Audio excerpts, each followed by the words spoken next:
All right, welcome to Tinfoil Hat live from the Wise Wolf Gold and Silver Studios adjacent. That's right, Wolfpack Gold. Just go to samtripoli.gold and use promo code Tinfoil, and you too can get in on the Price Metals game for as little as $50 a month, sent right to your house. Very excited to have our guest back, the newly anointed.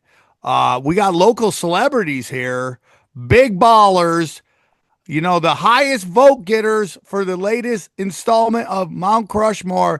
Please welcome Nephilim Death Squad, TopLobsta and Raven. How are you guys? Welcome. Is that what it is? I thought we were in the running for most racist podcast. Yeah, that's what we won, right? They go hand in hand, dude. They go hand in hand. It's Very happy to be here, we've been trying to behave. We've been trying to clean. Like we're on a slippery slope where we behave really good, and the show is like really, like information driven, clean, and then we go like weeks at a time where we're just in the mud. It's like, have you seen what the black community's doing today? But I mean, have you looked around lately? It's crazy. Honestly, the pineapple spheres thing that made me stumble. Did you guys see the pineapple spears thing? That really dragged us into. What is that, with the watermelon, or what was or that? they put it inside the high C. The Kool-Aid. Talking about the Kool-Aid. Yeah, the delicious diabetic treat. What is it now?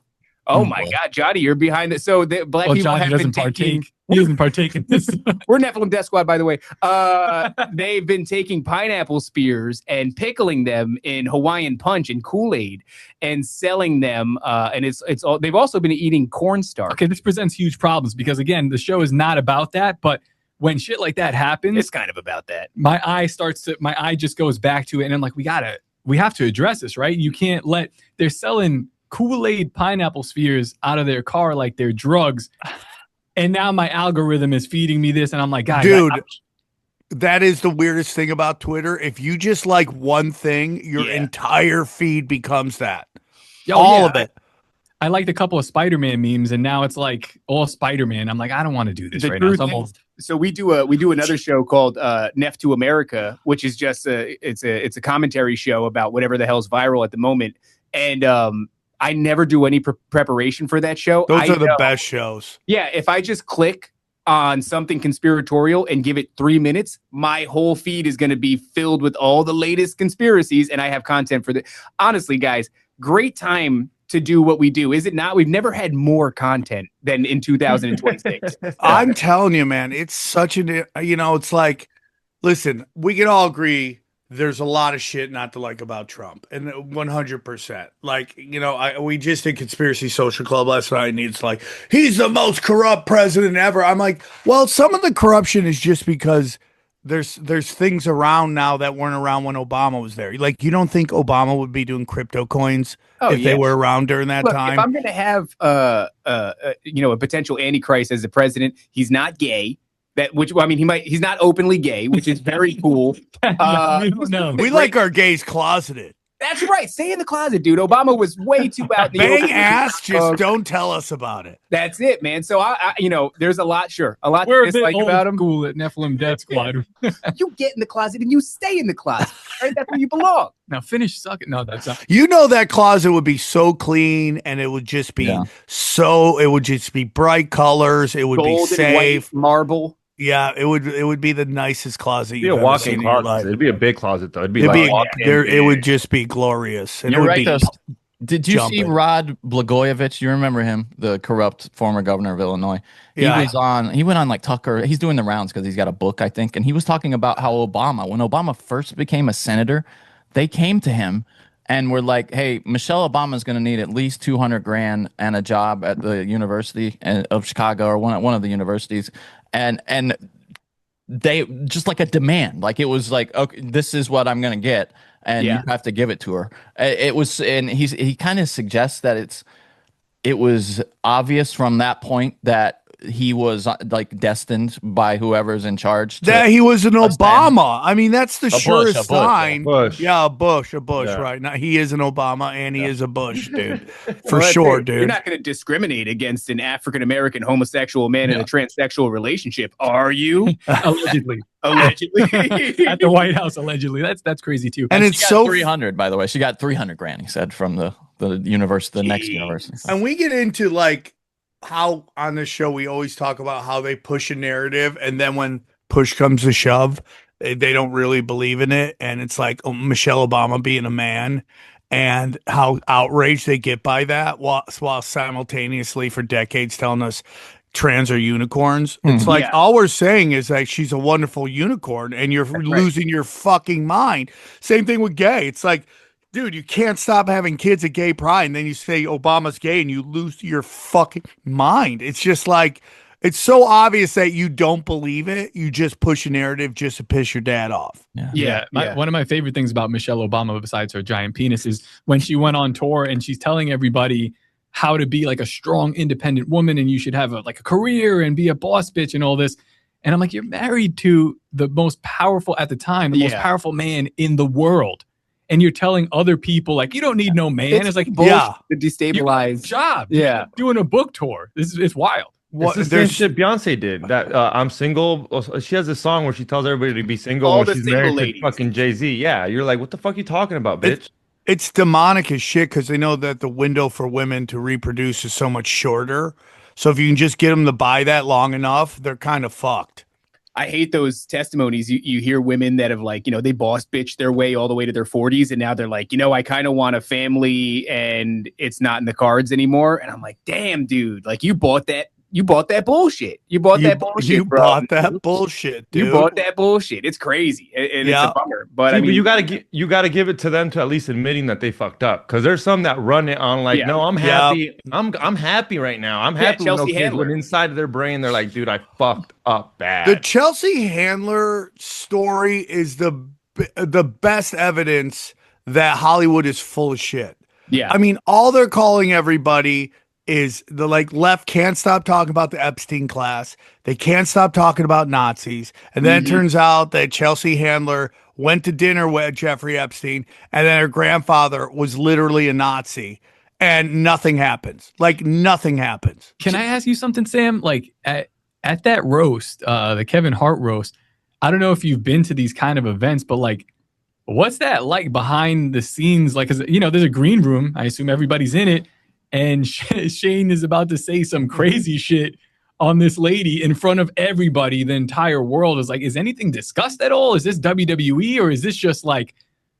I've never been to those giant roasts. I have no interest in any of that, but I've been to roasts, and everyone's kind of chill at first, and then the knives come out and everybody starts. That one's a little different. Now, these roasts are usually when you do roasts, everyone's friends and they just kind of light each other up and it's laughter.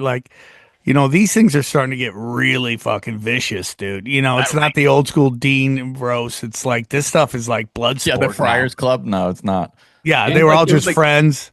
It's a Thunderdome in a way, right? Because you've got Hinchcliffe and you have Shane up there, and they're not, they're not necessarily all the way on the right wing, but they're over there, and then there's other people on the left, and they're like, they put them to battle. And they're like, see what happens now. It's very interesting. I like it. I'm a big fan of it. It's also an indication of exactly how everything operates in terms of the left-right dynamic, because political correctness is literally about telling white guys they can't make jokes about other people. And I said this on David Lucas's podcast, is the reason everyone hates white racism is because they're the best at it. They are the best. No one comes up with better memes, better jokes, better names, better. And then you try to hit them and they can't stop laughing. Mayo monkey. I'll argue that point. Who has better insults? Who's the best racist? Who is the best racist? The Jews are the best racist. They have the most racist term for I disagree, because they cry. They cry too much. You can't the game. It's soccer. They cry in soccer, you sons of bitches, and you guys love soccer. But when the Jews cry, it's too much. Who else has a racial term that's a blanket racial term, a racial slur for everybody? Yeah. Yeah, I know, but a bit about that. Yeah. There's nobody trying to push anti Christianity laws. They're literally such cunts that they are trying to pass laws. You can't make fun of them.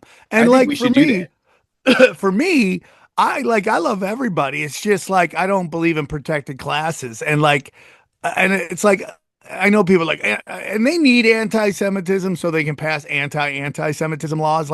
That's why all this shit is just flying everywhere. Is they need this shit. They need to crank it up.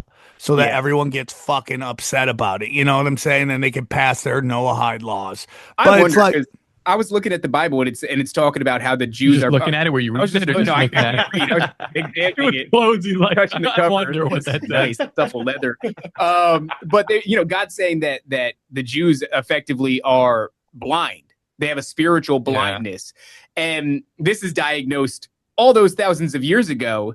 And I'm like, maybe, like, because you go back and forth. It's like, are the Jews manifesting their own oppression so that they can cry more and be gifted maybe as another small country? It's the currency. Oh yeah, it's the currency. It's the currency. It's like, it's like, even if you take out like any like demographic, you take out any label, whatever, black, white, born on third dads, like W. Kwame Bell or whatever his name is, Johnny. Oh, you Kamal Bell, yeah. Kamal Bell, Jaden Smith, putting out fucking like a private school Negro, and it's just like, it's just that is the greatest, like, I mean, dude, example of just Bolshevik bullshit, dude. Yeah. Just straight up Bolshevik bullshit. And it's like, and when you're have the second highest standard of living after Asians, okay, you're rich kids, and it just you have to have purpose in your life, and your purpose in your life is fighting hate, and hate now is like more dangerous than actual violence. Like, it's crazy to me. Yeah, that hate is so fucking angry. Remember when Jaden Smith and Shia LaBeouf were out and wherever the fuck they were in the deserts or something, and they have a live stream webcam. And they're both preaching over and over again. They're going, "He will not divide us. He will not divide us." And it's Jaden Smith. How old is he at the time? God knows, maybe 17 years old or some goofy shit like that.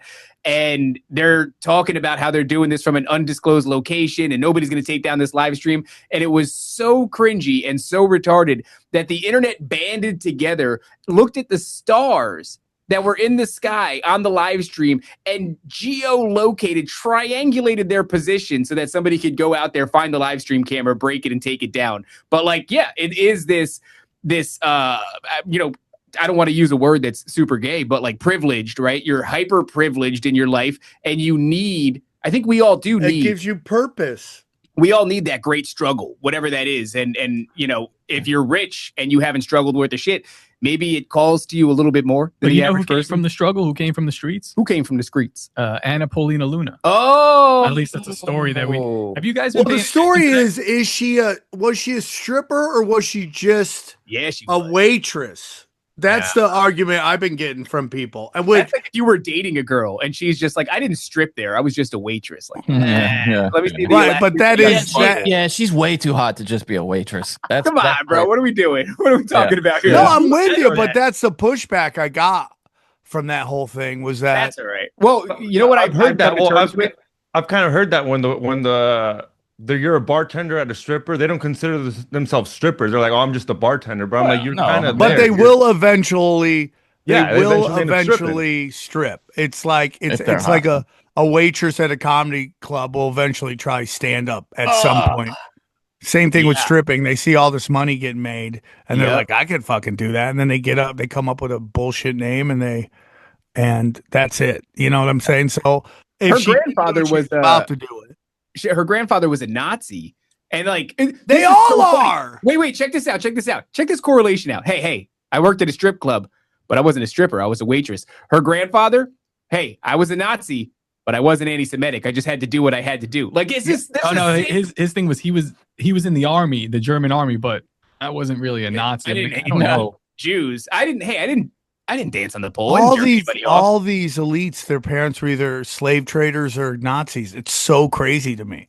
That shit came out of nowhere, it feels like. And she's like threatening the CIA. If you don't return the documents to Tulsi Gabbard's desk, I'm going to subpoena. I'm going to tell you why I don't like her. Huh? I don't like her because her mouth is too big. I don't trust her. For her face? For her face? I know you like that. She worked in a strip club. She's got a big mouth. Great teeth. I probably got an extra row of teeth. I'm down with teeth. I'm a teeth guy. I've been on the record. Big teeth, slightly cross-eyed. I'm fucking in. Let's go. We're partying. We're partying. She came out of nowhere and she's talking about all of our shit. Yeah. And I have these instances of like you see jealousy and rage. Yes. You see other people do this when somebody starts talking about their thing and they're like, they don't know about this. I know about it. And then they want to tear the guy down because he's in like a bigger platform. That's what we're doing right now. In a way, but I feel like it's fair, right? Because she's in the government. Well, she's a woman. So we're allowed to do that. She needs to understand her place. If anybody was going to go dude. and talk about the Book of Enoch, it should have been us. If anybody was going to threaten the CIA to return the documents, it should have been not her. It's not even to say us, but like, why is she representing the conspiracy community at large with all of these? Like, she's doing disclosure. She's doing JFK. She's doing MK Ultra. She was just leading the first MK Ultra trials. You're totally right. Why is she the one they picked? They're like, everyone wants to bang her. They're listening to what she has to say. I think it's some divine feminine bullshit. Anna Paulina Luna. She changes her last name. I don't know what the hell her last name was before, but now it's Luna. Luna, like the triple moon, the goddess, the maiden. Or no, it's the maiden, the crone, and the mother. Like it's the three stages. You ever see that? It's like crescent moon, full moon, crescent moon. That's a witchcraft symbol. And it's Bridget Fettesy's symbol. Oh, yeah, Bridget Fettesy's symbol. That's fucking strange. Yeah. But yeah, I think we're in this season of like hyper divine femininity. They want to sell you the goddess. They want a strong woman to lead the way and do X, Y, and Z. That's why if you remember back to not this Super Bowl, but the one before it where they did it in Caesar Superdome, during the commercial break, there wasn't like a whole lot of symbolism, but they did do some divine feminine shit from the top down. Caesar Superdome looks like a gigantic egg. When they let out Sizzla or whatever the fat black rapper. Well, I don't know her fucker name. That's a great name for a rapper, by the way. Sizzla. I'm taking it. If Sizzla's still on the table, Sizzla, take that, dude. That's amazing. It was the chick that did the show with Kendrick Lamar where he wore the silly pants. But when she came out, she was in an inverted triangle on the stage, and she was at the head of the triangle. The inverted triangle is a symbol of the divine feminine. And then during the commercial break, they had a chick playing flag football, and she's fucking juking all the dudes, and she scores the touchdown. But her number on her jersey is 77, which is another nod to the divine feminine. So we've been in this kind of season of it, and I swear to God, they're just serving us up this chick. And they make her pretty. They make her mouth big. Nice teeth for Sam Tripoli. They made her mouth big. Like they did make her mouth big. Wasn't always that big. Like a mouth stretcher. I don't know what the machines they. Or have. they just look for the big mouth lady and be like. That's probably it too. Yeah. But I just find it strange, man, because yesterday the first hearings on MK Ultra since 1977. So there's that 77 again. That somebody shout out to Isaac Weissef. And Anna Paulina Luna is heading it. And all it is she's, you know what she's serving up? It's like conspiracy theorists were right about fucking everything. She's going to do disclosure for us. You guys are right about aliens. But she's going to do Book of Enoch for us. Isn't it? So it's soft because it's not detailed and it's not, you're not really giving information. You're just kind of like brushing the top of this very dusty tomb. Yeah. And people see it for the first time and they go, oh, that's really cool. And he's here to jerk off conspiracy theorists. Oh, not even, but you're not going to come. It's just it's this cycle of JFK and then like disclosure. Yeah, and then because she had like Tom O'Neill on. I mean, the most mainstream, benign version. And of Tom MK is very Ultra. interesting because we've had him on the show, and when we kind of pressed him, if everything he was talking about from the 70s, 60s, and 70s is going on today, he wouldn't comment on it. Yeah, because I think he was on when Biden was president, and he didn't want to get into that. Which is always like, you're kind of just destroying your credibility if you have blind spots. Yeah. Yeah. Well, we've talked about it on your show. I think that was one of our earliest episodes. Like everybody knows it's all still happening today. If they ever dissolved MK Ultra, the adjacent programs are still alive. And all it is they found out that it was all viable and it did exactly what they needed it to do. Now it's free range, right? We talked about that with the telepathy tape shit. We're all doing it to ourselves. High grade psychedelics, trauma in our little scrying mirrors. We're all disassociating one way or another. Like we're all watching black content on Twitter. We're all the experiment. That's it now. So it's free range. And then they just do a selective process like the GATE program to figure out who's got generational iniquity, who's got lines open to demonic 100%. And then they go, there's your fucking shooter. That's it. And it's just like frequencies, it's just they throw out a frequency and they're not trying to get everybody. They're just trying to get one person just to kick it off. It's like when all the Russiagate stuff started coming out about, Obama illegally wiretapping Trump, and which is probably still fucking a psyop in itself. I think it's all. I think Hillary Clinton kneecapping Bernie Sanders was done on purpose so she could run against Trump and Trump gets in. You know, I mean, that's what they do when they run a horrible candidate against somebody they really want to get in. Yeah. You know, but it's you know, it's when the stuff was coming out about Obama wiretapping Trump. The next day, there was a shooting at the Kansas City Chiefs Super Bowl parade, like conveniently, and now that becomes the main story in the news and not like the Russiagate shit. So I think they just every time something they don't want you to talk about, bang, you know, now they got the whole stuff with, you know, we got to put out the Epstein list, which is crazy because we already know everything. We're just waiting for them to tell us what we already know. There's a crazy connection that I had made a while ago, and it's probably an unfounded theory, but I think it's interesting. When we're talking about Epstein, he's born in 1953. In 1963, when he's 11, they start investigating and doing research on herpes, which is Epstein-Barr syndrome. And I just found that interesting because I'm like, okay, so at that time, he would be around 10, 11 years old. That's like a prime candidate for a GATE student, where they would be doing this process of elimination to find out who is the candidate. Because you always think about Epstein, is he a created person? Like, where did this guy come from? Yeah. Oh, yeah, you had on our favorite. I saw her on your show. Oh, yeah. Human Vibration. Yeah, she's like, I don't believe anything's real. I love that chick. She's out there, but she's thinking.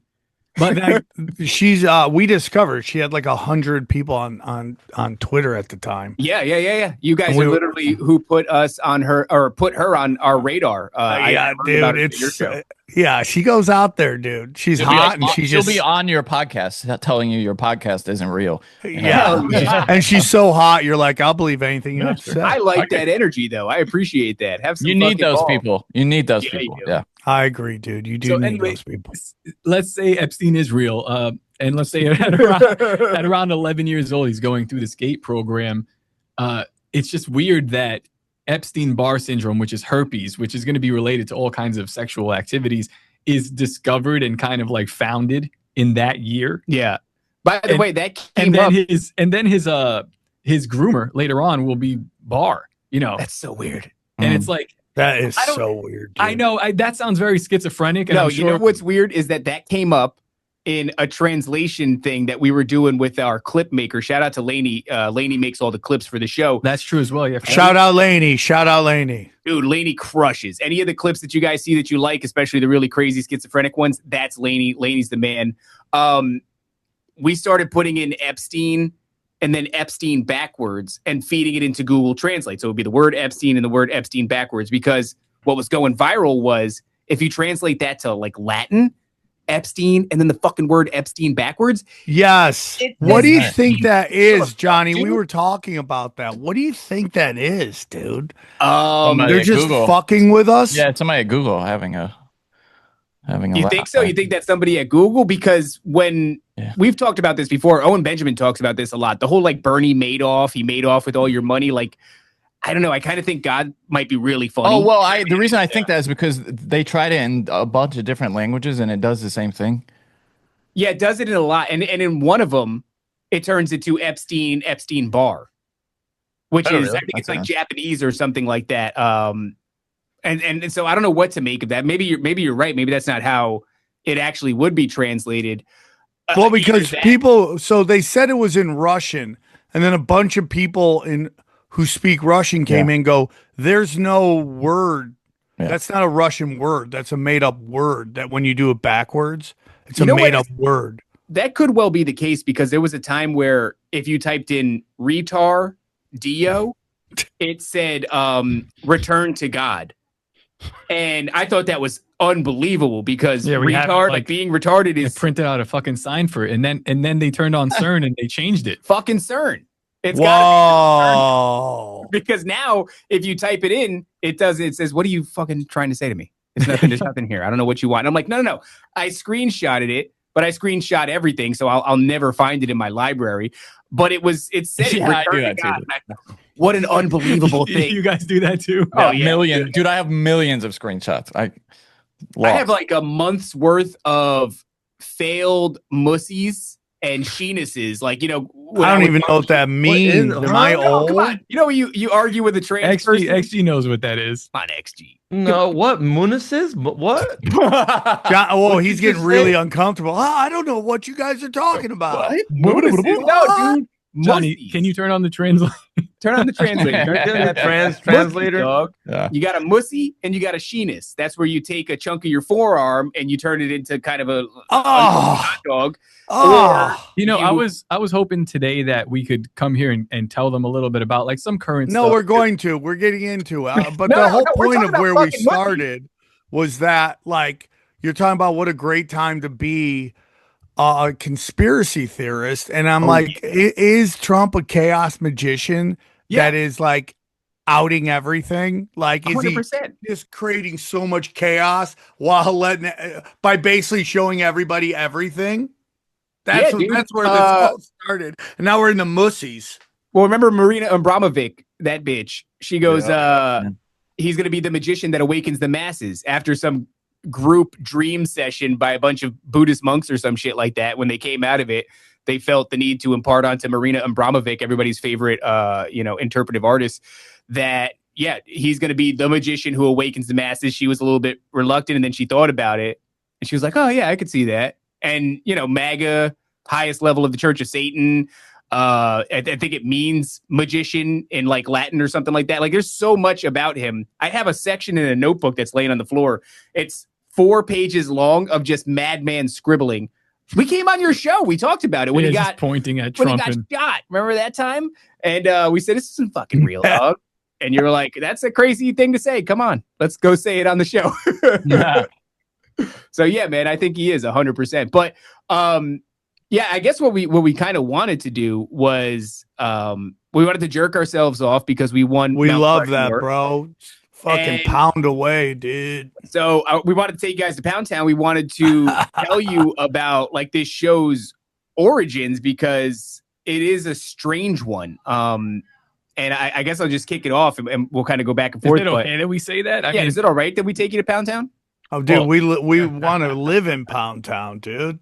Because it's a little different than like what we usually be presenting on the show. It's more. No, I like it. Do it.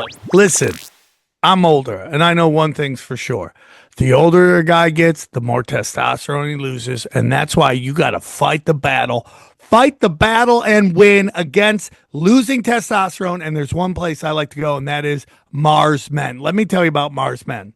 Doctors act like TRT is no big deal. Just weekly shots for the rest of your life. Cool. Then you go deeper and realize what you're actually signing up for. $3,000 a year to shut down your body's natural production forever. That's terrifying.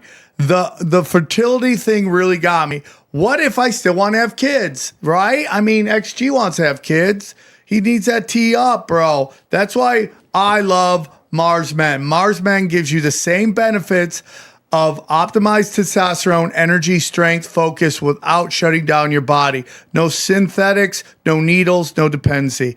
It's like hitting the reset button on your hormone factory instead of shutting it down. Just real natural ingredients like Tongkat Ali, Shilajit, zinc, boron, and more. That support healthy T-level stamina and recovery. Finally, found something that gives me the benefits without all the scary long-term stuff. All right. So I love it. I take it. So here's what we're doing there. Mars Men is made in the USA and third-party tested. They got a 90-day money-back guarantee, so there's no risk. Worst case, you don't absolutely love it and you get your money back, okay? But over 91% of users report higher energy levels. Thousands of guys are feeling incredible results. Just check out the reviews on the website to see for yourself. So here's what we're doing. For a limited time, our listeners get 50% off for life plus free shipping and 3 free gifts at mengotomars.com. That's mengotomars.com for 50% off and free gifts when you check out. After your purchase, they will ask you where you heard about them. Please support our show and tell them we sent you. Hey guys, real quick. I love all of our sponsors and I use almost all the stuff. But one sponsor I love and I personally use all the time, particularly when I'm on stage, is Quince, okay? Their shirts are just pure fire. One thing I love about summer is how easy everything feels. The days are a little more relaxed, and I find myself reaching for the same comfortable, go anywhere pieces again and again. Quince's 100% European linen pants and shirts are breathable, easy to throw on, and the summer upgrade your rotation needs, starting at just $34. Wow. Their tees are soft enough to live in all day, and the lightweight cotton sweaters are exactly what you want when summer nights cool down. Everything at Quince is priced 50 to 80% less than similar brands. They work directly with ethical factories and cut out the middlemen, so you're paying for exceptional quality, not brand markup. Guys, I'm being honest with you. If you see me on stage doing stand-up in a black shirt, it is a Quince shirt. It is my favorite shirt to perform in. I'm not BSing you. Every time I'm like, Dana, where's the Quince shirt? And she runs around. She finds I got like 3 of them. She throws it to me. And you don't even know I have tits, okay? That's how nice these shirts are. And I have a chore coat too that I love from Quince. It's literally my favorite article of clothing. I wear it all the time. And it's not just clothing, by the way. Quince has become a trusted favorite for everything from home to travel to everyday essentials. Make your summer wardrobe easier. Go to quince.com/tinfoilhat for free shipping on your order and 365-day returns. Now available in Canada. You're welcome, Canadians. All right? That's QUINCE.com/tinfoilhat for free shipping and 365-day returns. Quince.com/tinfoilhat, and we thank them for sponsoring this show. You know, both of us were longtime fans of the show. I want to get that out of the way. It is a little surreal to have sort of cut my teeth by listening to your show and you know, doing research on my own when I was younger, and then to be on Mount Crushmore. Super crazy, really, really crazy. So very grateful for that. And it's bizarre and just that's the arc of things and how it turned out. I love it. I love it, dude. I mean, really, you said the show is almost 10 years old. I think I've been listening since Jump.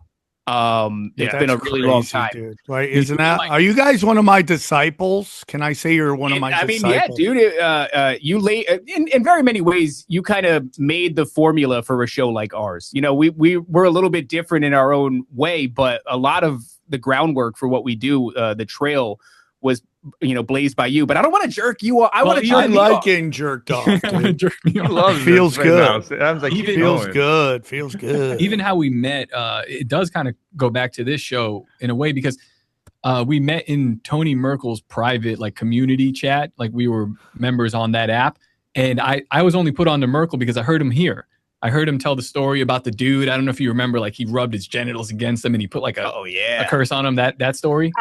The old genital curse. And I was like, who the fuck is this guy? Like, I've never heard anything like so cool and raw. Yeah. And we were discussing like yesterday or earlier today too, because Mark's like, what are you guys going to talk about? And like, we don't fucking know. Like we could talk about a lot of things. And I said, why don't we tell this story? Because it does kind of come full circle in a way from listening to you, having Merkel on, being on Mount Crushmore this year with Merkel, him. Yeah. Which is just crazy. It's weird, man. Like if that is weird. How weird this is. Like you said, we met in that dude's chat. The reason I was in that dude's chat is because I don't know if we've ever talked about it on your show. Looking for gay men to hook up with. I was looking for gay men in my area. And I had a demonic encounter. I had been sort of like into a conspiracy and occultism and New Age for a long time, like a really long time, since I was a kid. We just pulled up some of his old Facebook posts. So cringy, dude. So gay. Really, really gay, really cringy. But since I was like 15 years old, because I came from a family, like my grandma was an alien abductee since she was a what? Yeah, dog.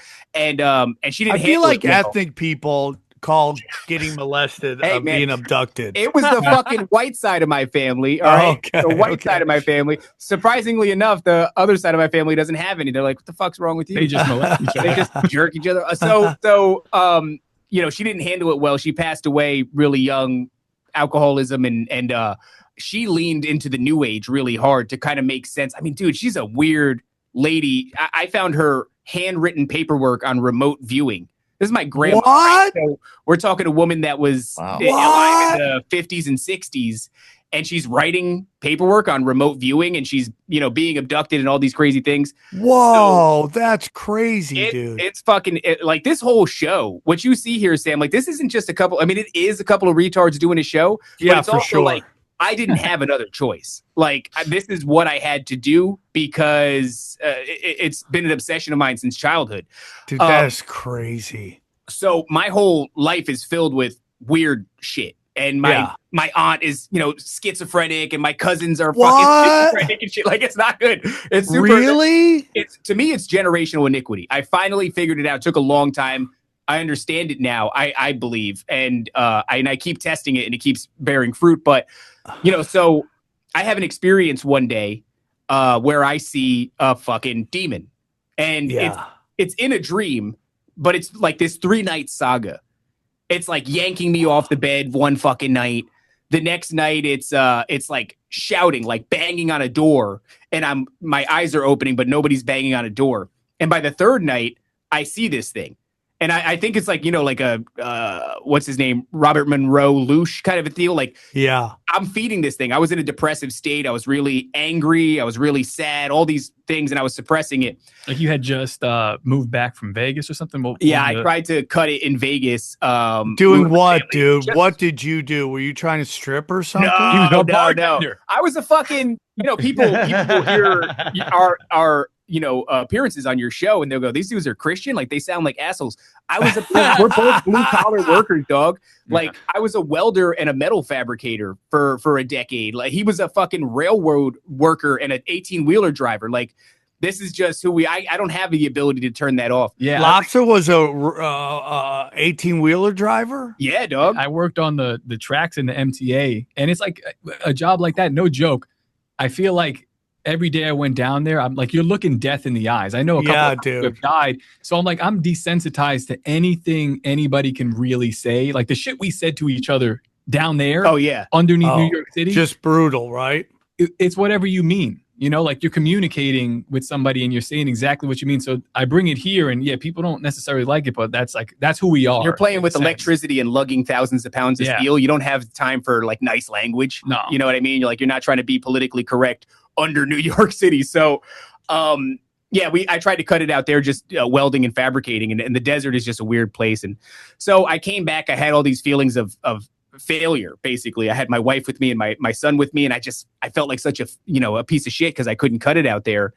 And I was feeding something, dude. Like there's no doubt in my mind I was feeding something. And this thing finally shows up one night, and I had this dream where I could see it. It's like it's kind of buff, which is like fucking sounds stupid, but it was intimidating. It's shredded?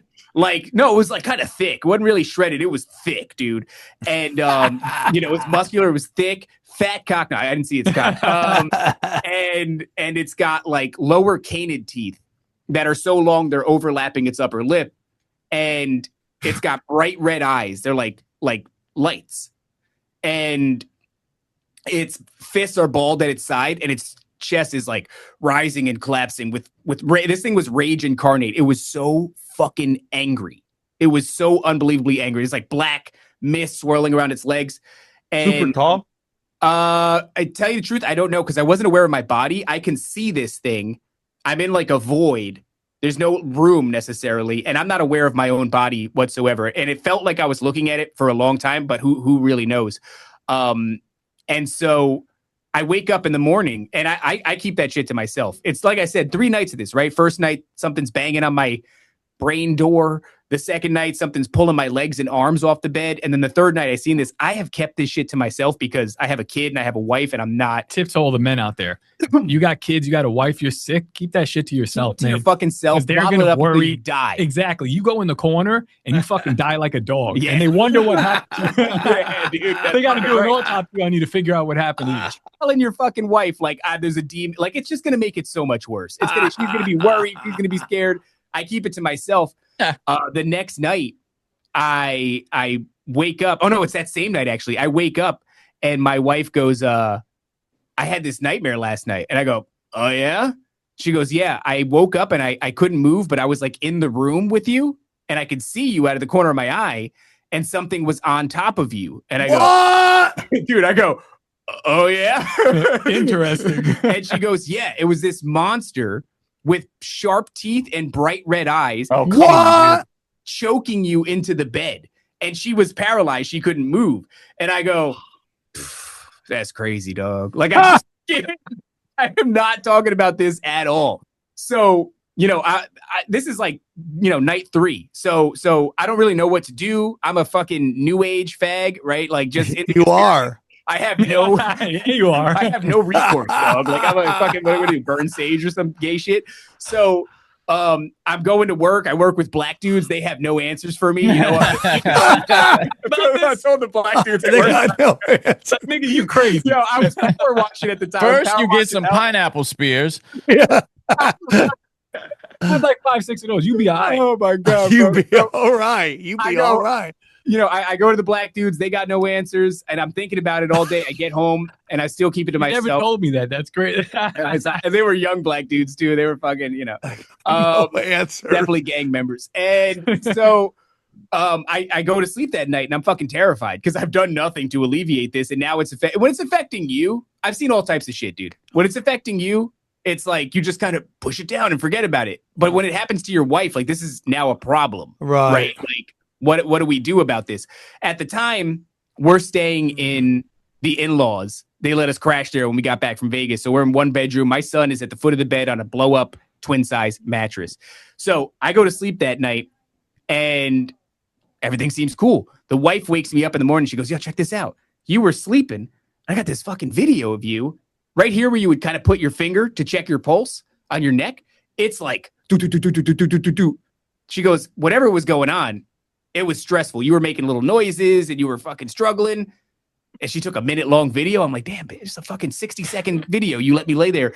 Yeah, and why didn't you help? Yeah, wake him. Yeah, what the fuck? So for science, you know. She does wake me up, and I came across that video the other day. I was like, geez. And as I'm watching the video, Let's see that. my son, I'd have to find it. My son, I'll post it. I'll tag you in it. I have seen the video. Yeah, Please. it's just, you know, it's just my fucking neck doing this.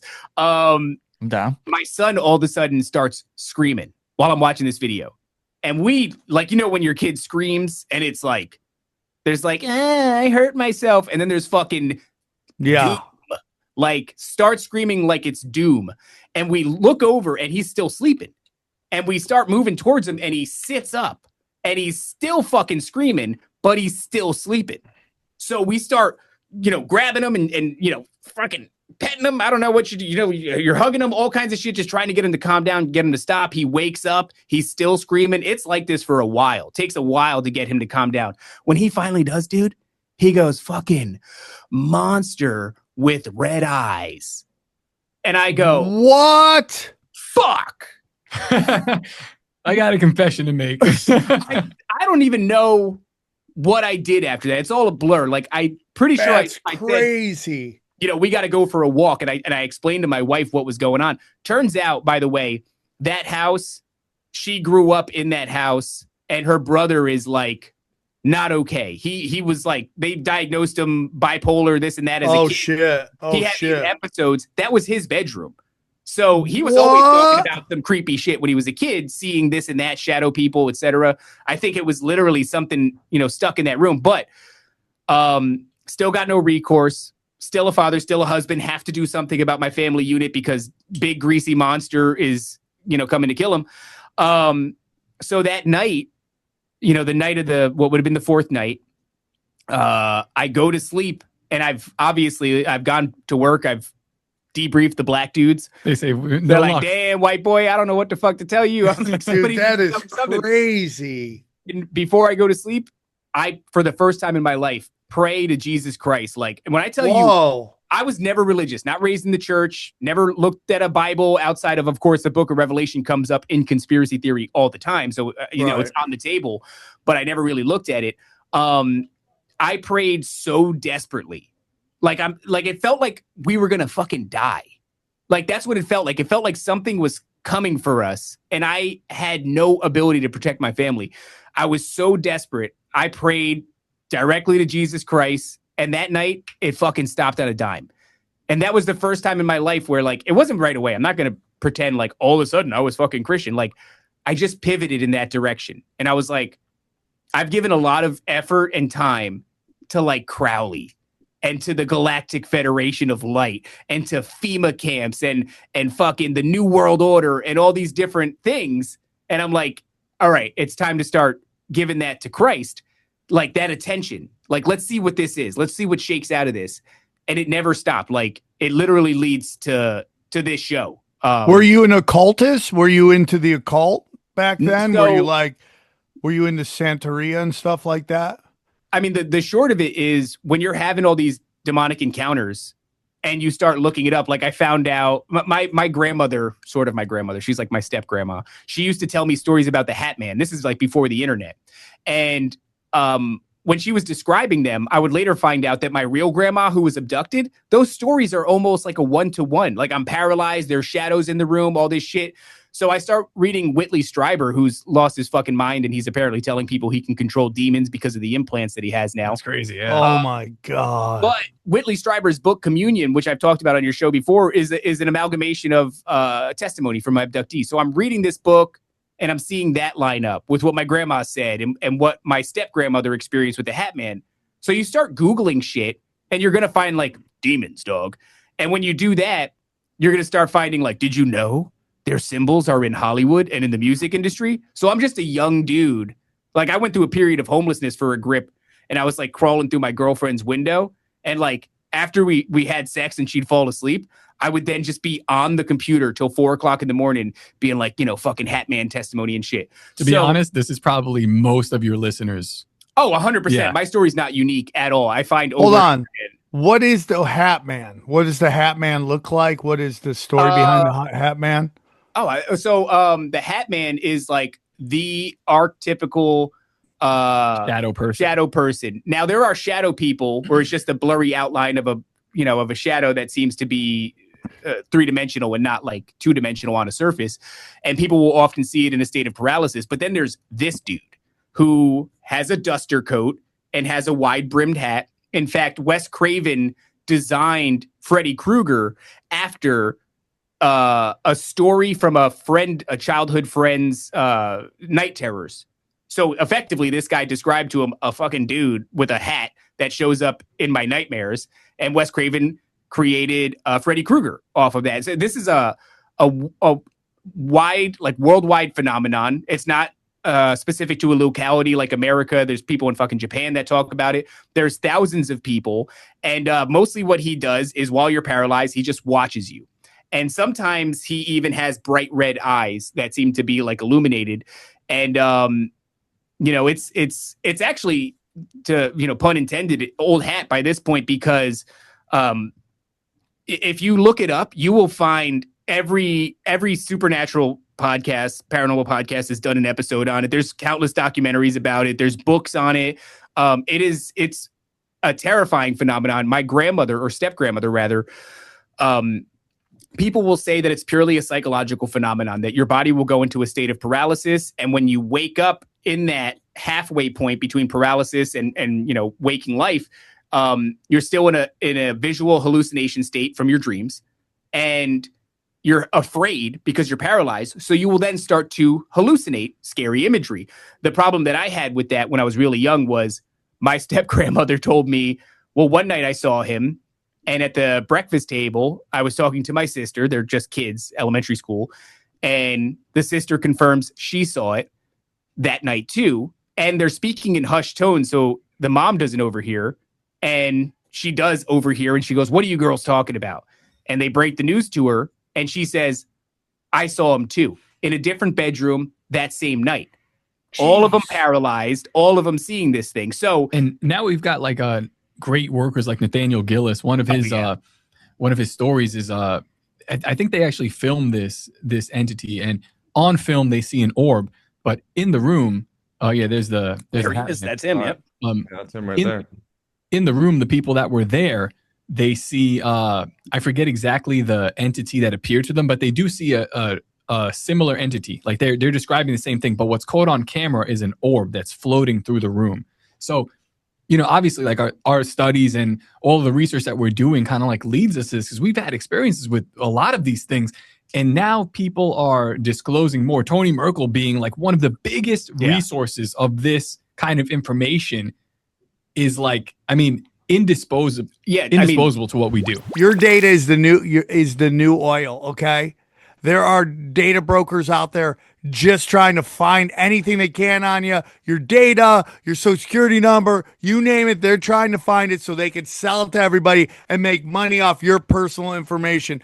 Data brokers make millions selling your info to spammers, scammers, and stalkers. You consented is in quotes there, but it was buried in the terms and conditions no one reads. They're betting you won't do anything about it, and they're usually right. Most services just remove your data after it's already out there, but the problem is you keep creating new vulnerabilities every time you sign up for anything.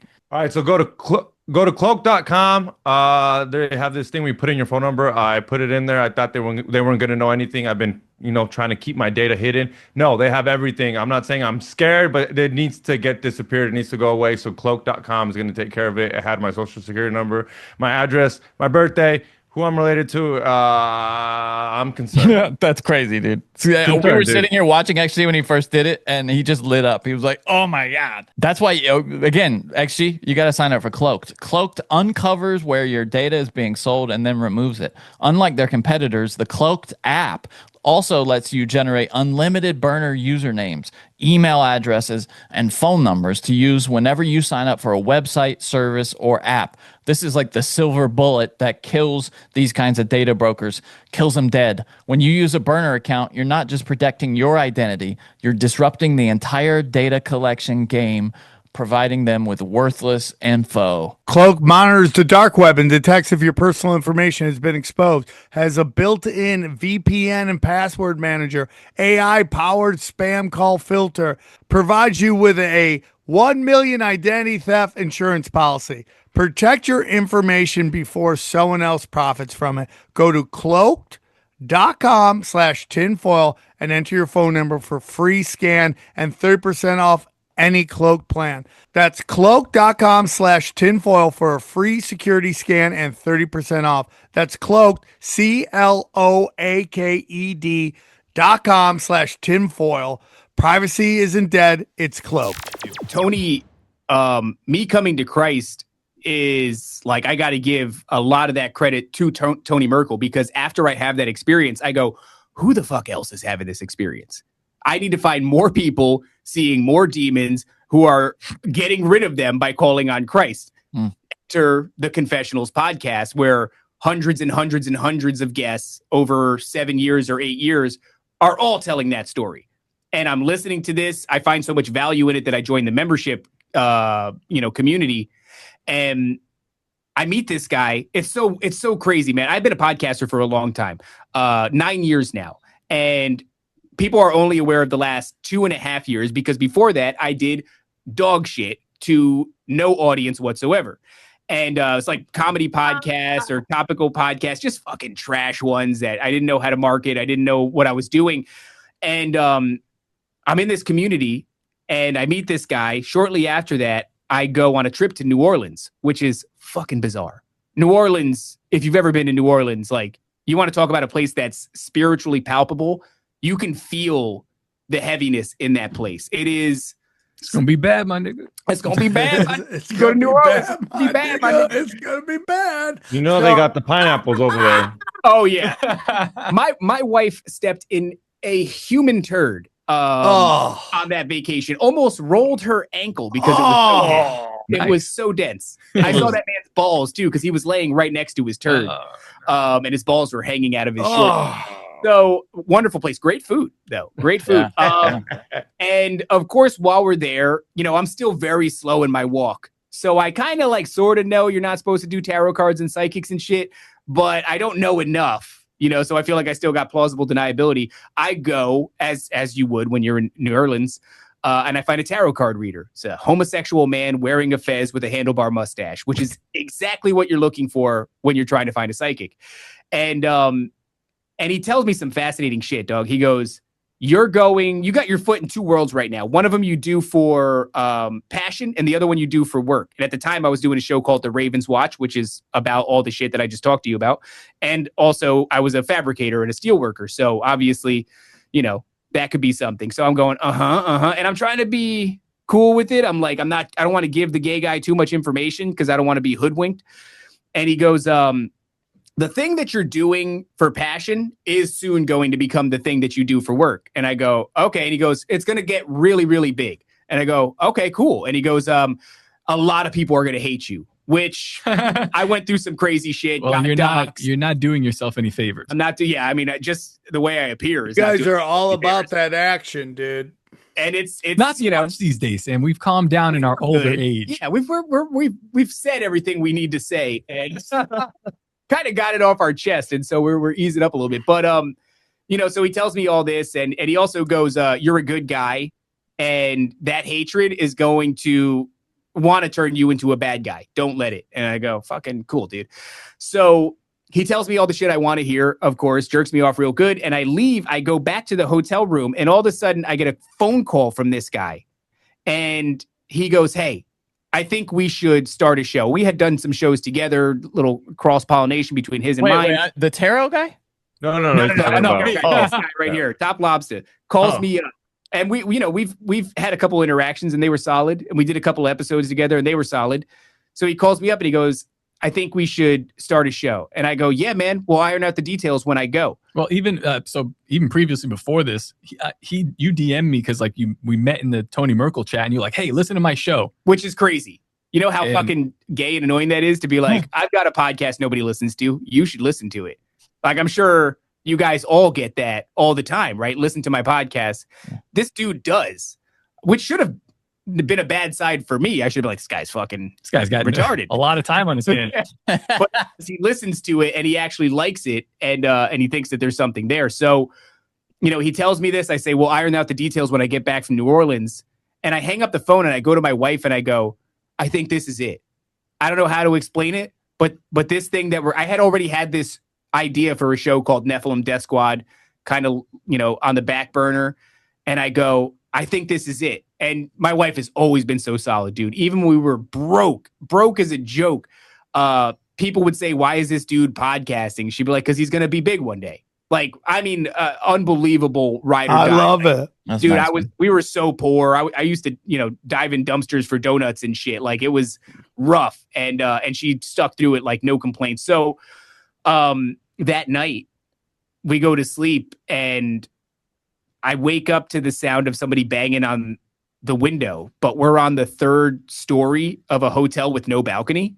Okay. And it's a very, distinct sound of a big glass panel getting dung, dung, dung, like the way that it resonates. Yeah.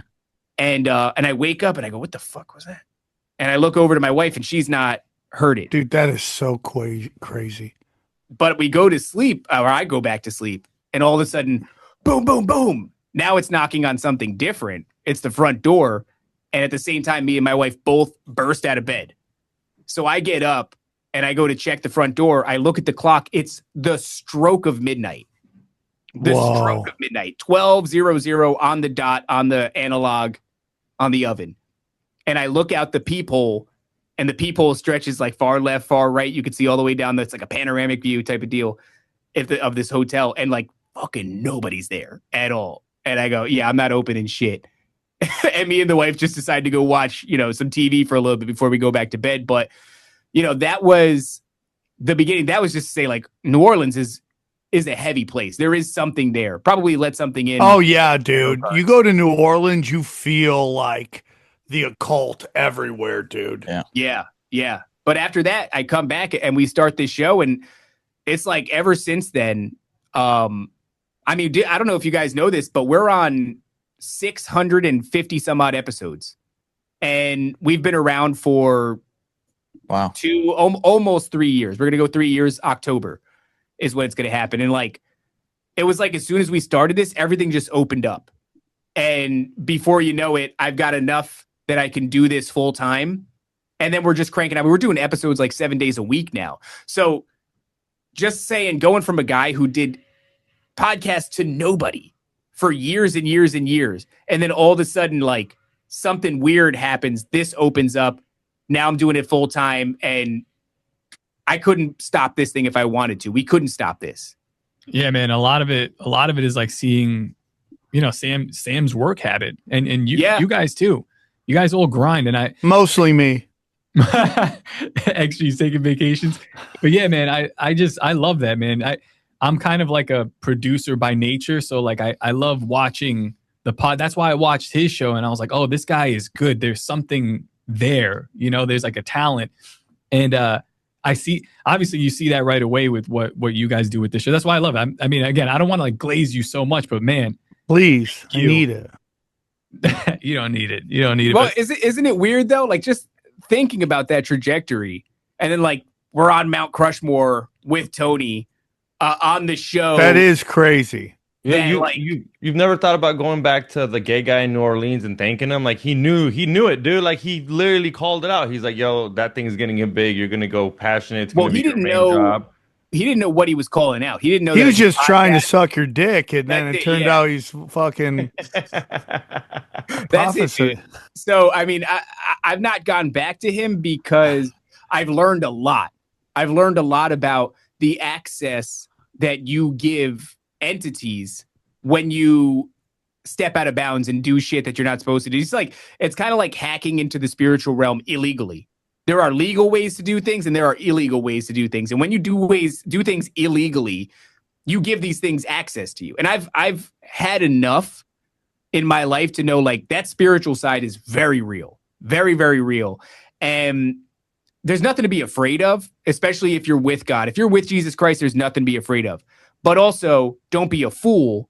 I've got a wife and a kid, and you invite something in, and next thing you know, my son has sleepless nights, or the house feels angry or sad one day, or there's unnecessary fights, and you think that it's just bickering over little shit. It's like, no, dude, there are things that are moving you, that are nudging you, that are whispering in your ear, and most people don't. You're gonna let her say that shit, like that kind of a thing. Most people. I totally agree with that. I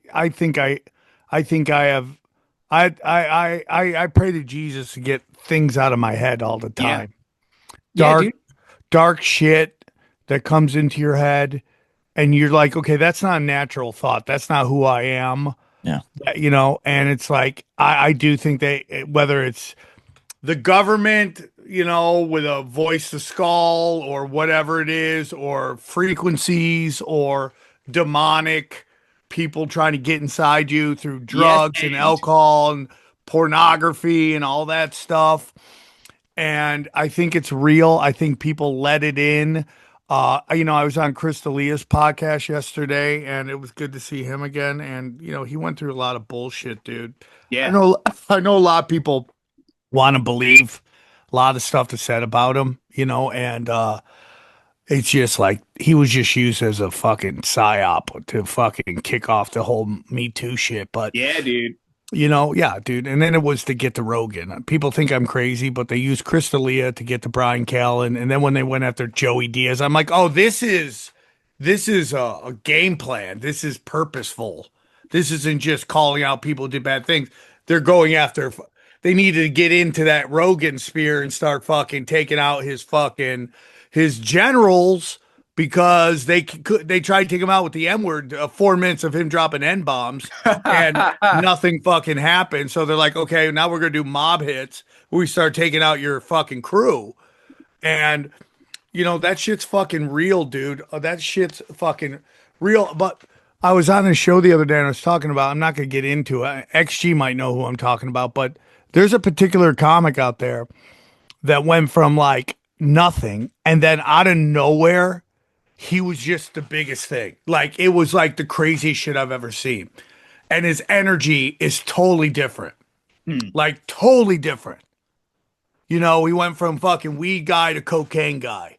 Walking in, everything's black, and he's wearing glasses inside. And I'm like, there's a lot of talk about, like, whispers about, like, inviting darkness in. It's like this thing that Johnny and I talk about. I call it Elvis energy. Johnny calls it Hitler energy, where you just got that. For you. Hold on, real quick. It's like you can't have there's no class you can take. You can't do reps to get Elvis energy. You either have it or you don't have it. And if you don't have it, the only way to get it is to sell your soul.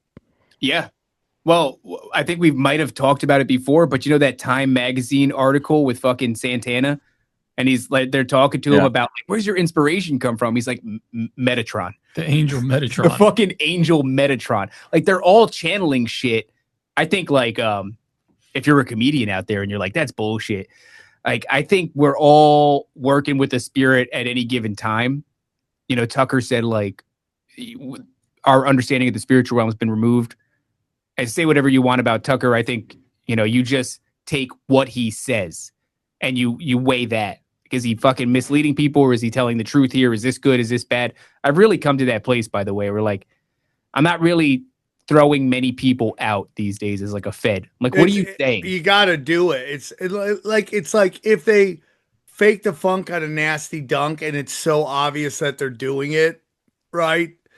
Then you kind of go, well, everything from here is questionable, you know. Sure. But it's like, you know, if they're putting out real information that lines up with you, why would you kick them out? I mean, there are weird things where like things we say get shadow banned to the dark realms, and they say it and they get like huge numbers. That's big, but it's like it's literally issue to issue, topic to topic, you know. And if they say something you don't like, then everything's suspect after that. Everything's suspect after that.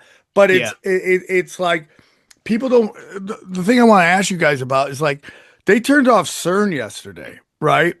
And yesterday was a really weird day for me, like a really weird day. Like it was probably one of the most busiest days I've ever had in my entire life. It started at 8 a.m. It didn't stop till after midnight, and it was like literally go the whole time. Things happen in my personal life that I don't want to get into here. Like it doesn't involve me, but just weird energy, dude. It was like really weird energy. Like this thing gets turned off and then things kind of, there's different energy in the world. Now that this thing's been turned off, it's been turned off. It's going to be turned off for 3 years. Like I think, you know, when you're talking about all these demons coming and all this shit, it's like, is CERN like thinning the veil between us and the other realms?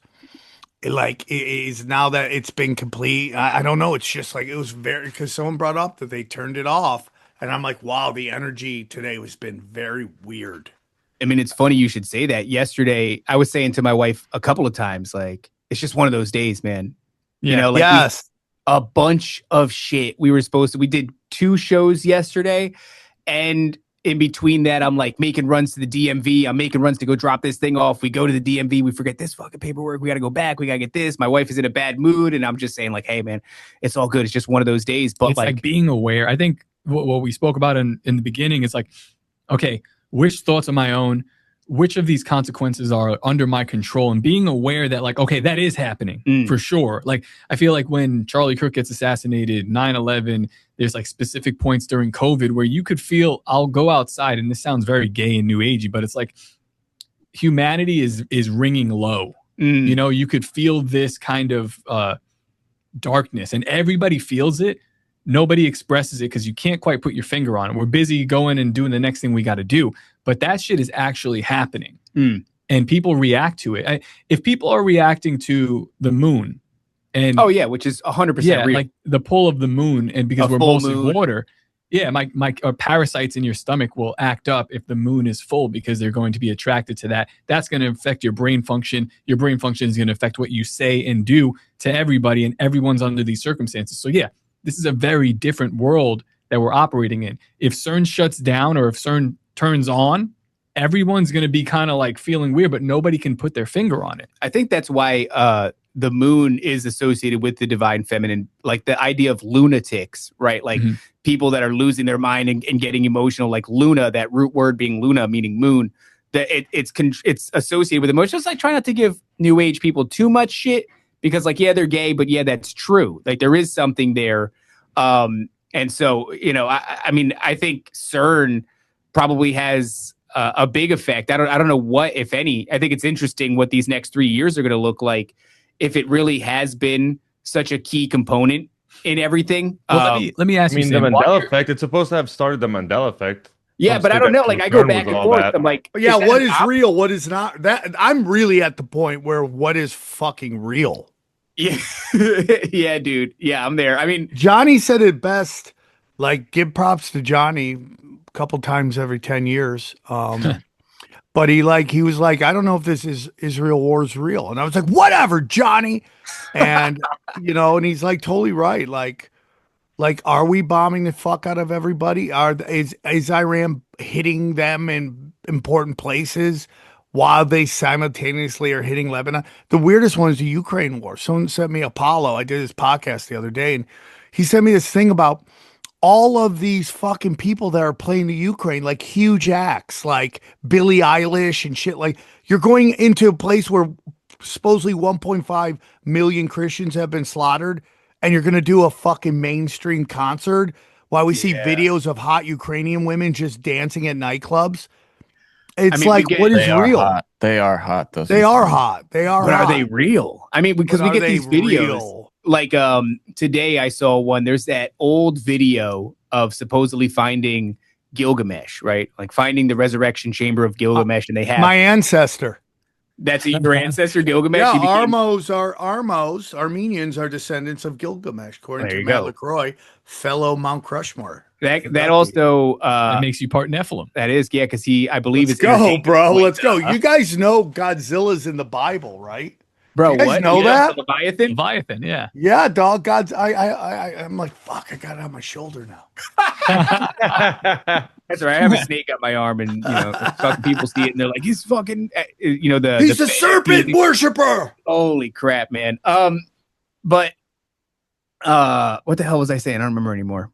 Yeah, I do that all the fucking time. Gilgamesh. What we were talking about. Oh yeah. So there's new videos now. You know what I'm talking about, right? That old video that's supposedly that super bronze dude with the beard who looks like he's sleeping in a casket with a glass top. Yeah. And they say it's Gilgamesh. And, it's been around for a while and it's pretty disputed. I've seen people say, I have it on good authority that that's a prop from this or that or the other thing. Maybe. I thought it always looked cool, but there's really nothing to do beyond that. Now there's videos of him waking up. And I believe it's AI. It's going viral today. It just hit like the internet in a big way today, although I think it's probably been around before, but today it's going hyper viral. And it's like his eyes are open and somebody's like wiping his face and he's like looking around the room. And I'm looking at it strictly through the lens of AI and I'm going like, man, it's gotten good. I say that it's fake, not because it doesn't look believable. I don't really see any holes in its game at all. I just know that AI has reached this level where I say this a lot. The only way you're going to be able to navigate the future. That's it, dude. Look at his eyes when they pop open. He looks like an Indian dude. Whoa. Yeah, it's freaky. And there's like a granular element to the to the video, so it looks old. So that helps maybe to mask any of the inconsistencies. And yeah, they're wiping his face. Now, and this dude is just like working his face. Like, who gets that gig? Right. Well, I was saying if a 2,000-year-old Sumerian king, woke up while you were cleaning his face, you'd fucking stop cleaning his face.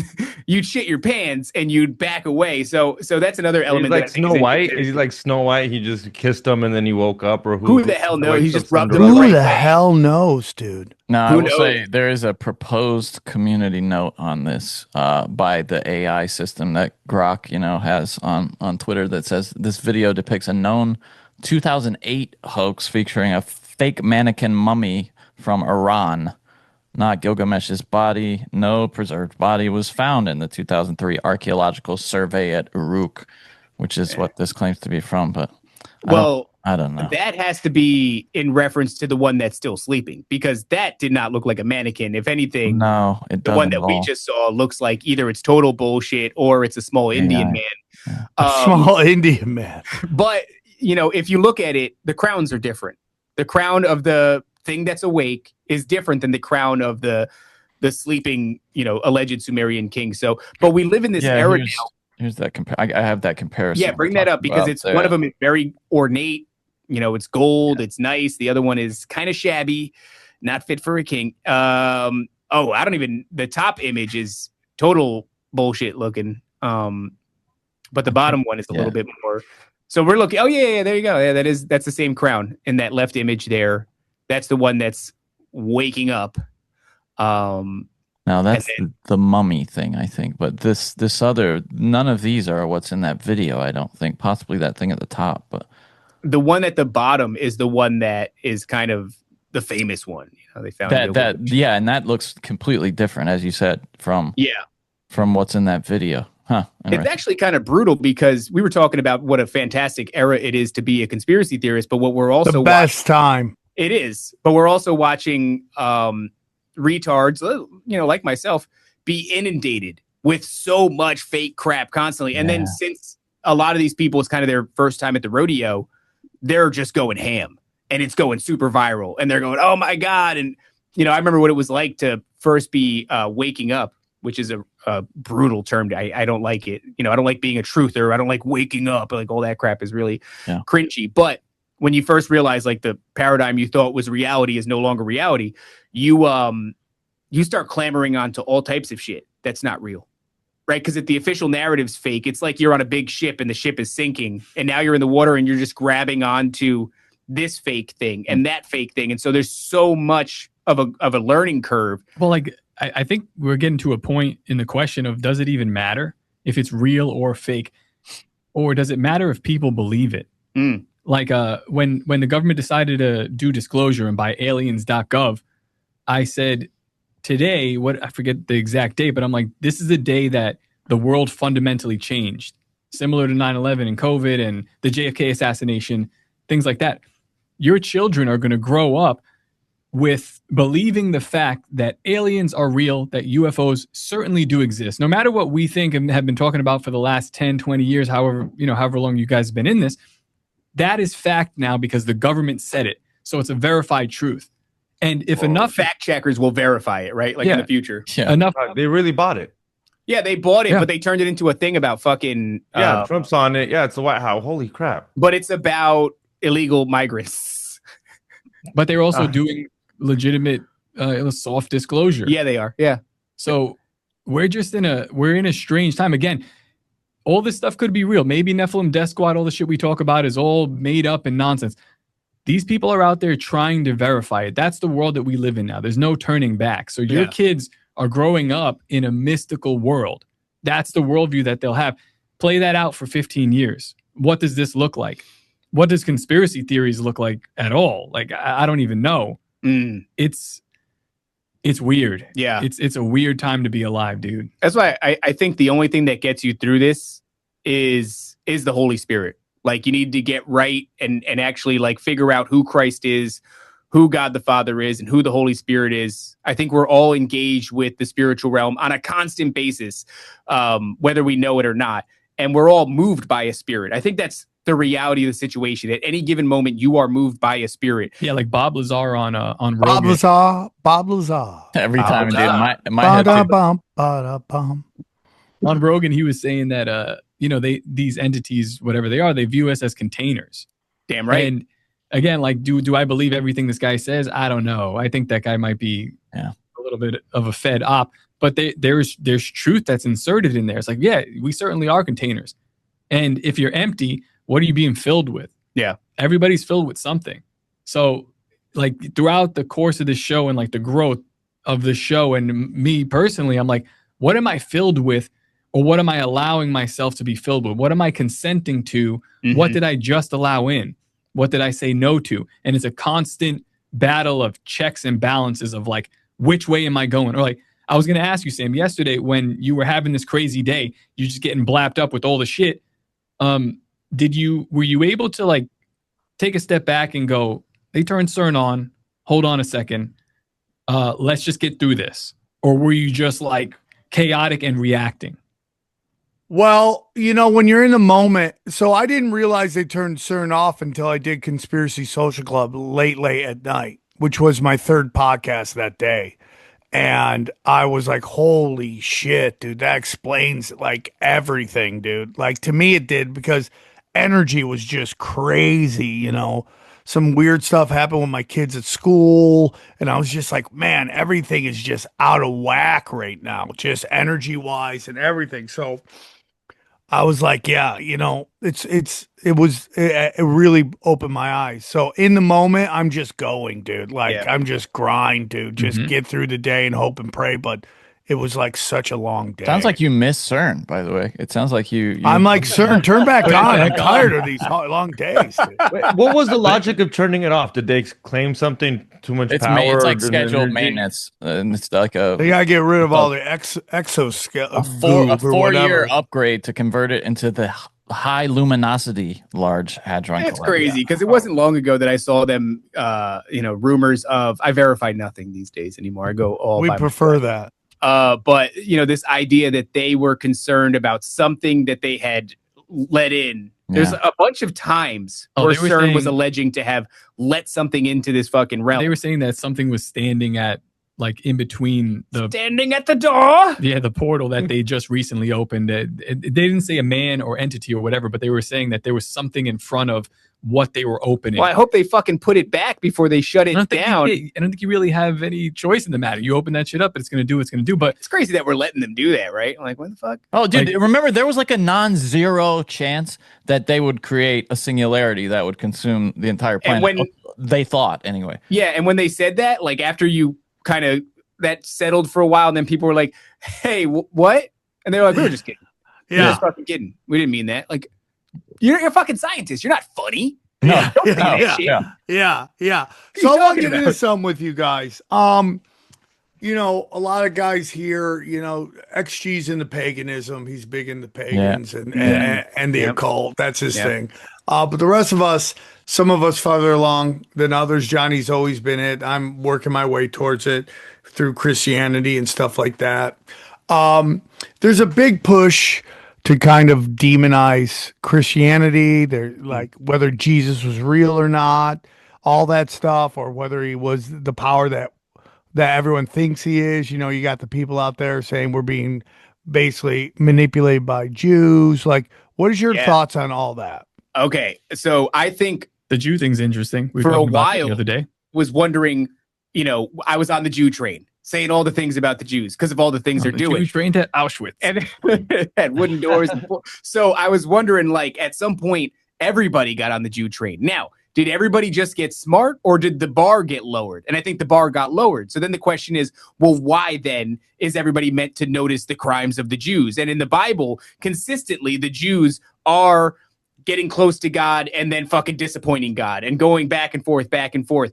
Then the thing that became apparent to me was that if you can get people to blanketly hate the Jews, which I'm not saying they're not guilty of a bunch of crimes, and that hasn't been consistent throughout the Old Testament and the New Testament, but you will then have a problem with Jesus Christ, because Jesus Christ is from the tribe of Judah, from the house of David. He has this Jewish element inside of him. And I think that's on purpose. I think God, it's obvious on purpose. God made a promise to Abraham and he kept that fucking promise. And through his line, the world will be blessed, and Jesus Christ comes from his line. So that doesn't mean though that, the Jews are sinless or anything like that. In fact, throughout the Bible, God is consistently using pretty fucked up dudes to do pretty awesome shit. Moses was It is crazy how we were talking about this on CSC yesterday about everyone's like, this is the most debaucherous, just like how everything's sex now and everything degenerate time in history. I'm like, bro, how much of your old religious beliefs are based off dicks and pussies? Rain is God jizzing on all of us.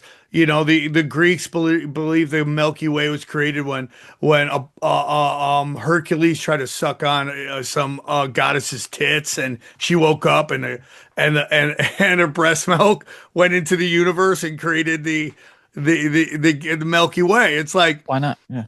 But it's like it's always been dicks and pussies. Always. I think the pre-flood world was probably the most debaucherous. We're talking Babel and all these different things. I think back then it was real bad. In compare, maybe there's different things that are horrifying now. But don't give your children unto the fires of Molech. As far as abortion is concerned, in comparison to that, there's been sacrifices, child sacrifice, and in some ways, as they're pulling the veil back and they're showing you all the Epstein shit. Shout out to HV. It might not even be real, but if it was real, You guys believe in viruses? I don't really look at it too much. I think that terrain theory has a lot of legs, and I've been around sick people who have viruses and I don't get shit. And I don't know what the rules are. It's not something that I've spent a tremendous amount of time looking into, but the medical industry lying to us about fundamental truths, that's not very surprising to me at all. I mean, we just did lock down the entire planet. Well, I mean, my wife went through something with she had Lyme disease, and this is sort of similar. It remained dormant in her system until when we moved to Florida, the stress levels went up, and then she got sick with COVID or whatever. But basically what happens is your immune system gets knocked down enough where whatever is in you is now active. And so like the idea of terrain theory, I think, has like a lot of legs when we're looking at it from there. But like viruses, if they exist, I know they've never really isolated one. Well, that's a huge problem. Yeah, that's a huge problem. That's a huge problem. Something's happening. There are external factors, but I do think that the stuff is in us, like the idea of the Walking Dead, where it's not really a virus, everybody already has this, and it's activated when you die. There's a little bit more truth to that than we put veracity to. But back to the topic of Jesus, if you hate Jesus because of his Jewishness, I think you need to ask yourself, was Jesus issuing predatory loans? Was he profiting off of pornography? Any of the things that he was advocating for, are those the things that the Jews are advocating for? If you adhered to Jesus's, ideals in life, how would those industries that are pitted against us, how would they suffer? Would the Jews win if we were all Christ-like? I don't think that's the case at all. So I think that it's one of those many pitfalls. And I think it also does is it opens up the door to reinterpretations of Jesus. So if you want to get into the idea that like Jesus was a star seed, or that Jesus was an ascended master and he was no different than Buddha, like in the book of John, it specifically warns that if even an angel should come to you and present you any other gospel that's not this one, then you're being lied to. And it's because hell yeah, that's going to happen. I mean, you have Mormonism, right, and Islam, where Jesus is just another prophet. But in the New Age and occult movements, you have all kinds of Jesuses, dog. You got Christ consciousness Jesus, where you got 33 vertebrae and they produce Christos. And if you align your chakras and meditate, you can migrate it to your pineal gland and you can fucking ascend. Like in Christianity, you have, Jesus is my homeboy kind of thing. Yeah. But hippie Jesus. When you read the book for yourself and you see what the guy was doing, he's not behaving like us. Like, I'm not going to say, oh, he was out there doing this and that. But like, if there was an available slur, he was using it to the people he was talking to. Yeah, like at the time, whitewash tombs, fucking. Yeah. I mean, think about this, man. Like, he's the type of dude, whether you believe, what I believe in him or not, he's the type of dude that walked up to the current power structure of that day that had the ability to kill him in the most horrific fashion and fucking called them phonies. Yeah. In front of crowds of people, like real ass dude. Yeah. So that's again, yeah, when we're talking about Jesus, like, well, which Jesus are we talking about? Like, let's be clear here. Do you have a relationship with him? Is it alive? Do you understand who he is? Mm-hmm. Are you reading the words that he wrote here? Because if you do, then you have a better grounding of where you are in life in general. Otherwise, you're kind of like floating, I was floating through life blind, like going through spiritual attack. Like it's a long story, but I mean, like witchcraft in my house that I invited in accidentally. We found like a dirty pair of panties and it had like blood and shit and semen on it, was left in my house after I had some friends over. What? Shortly after. Yeah, here in Florida. Yeah. What? Yeah, man. It was. What happened? Had a show. We had a comedy show at my house when I first moved here. We invited in the backyard. Like somebody really enjoyed your comedy. Wow, that's no, not me. It was a comedian. It was Robbie the Fire Bernstein. He does. Oh, okay. He does backyard shows. Yeah, okay. It wasn't his panties. I said, take your fucking panties with you, Robbie. But we had a lot of people here, and a lot of my friends were here. One of my friends brought his girlfriend along, and they, it was like a party for a weekend. My kids were still awake because I had just moved to Florida. So nothing in my house at all. It was a perfect occasion to do this. And they were sleeping in the spare bedroom. And afterward, whatever they did up there, I have no clue.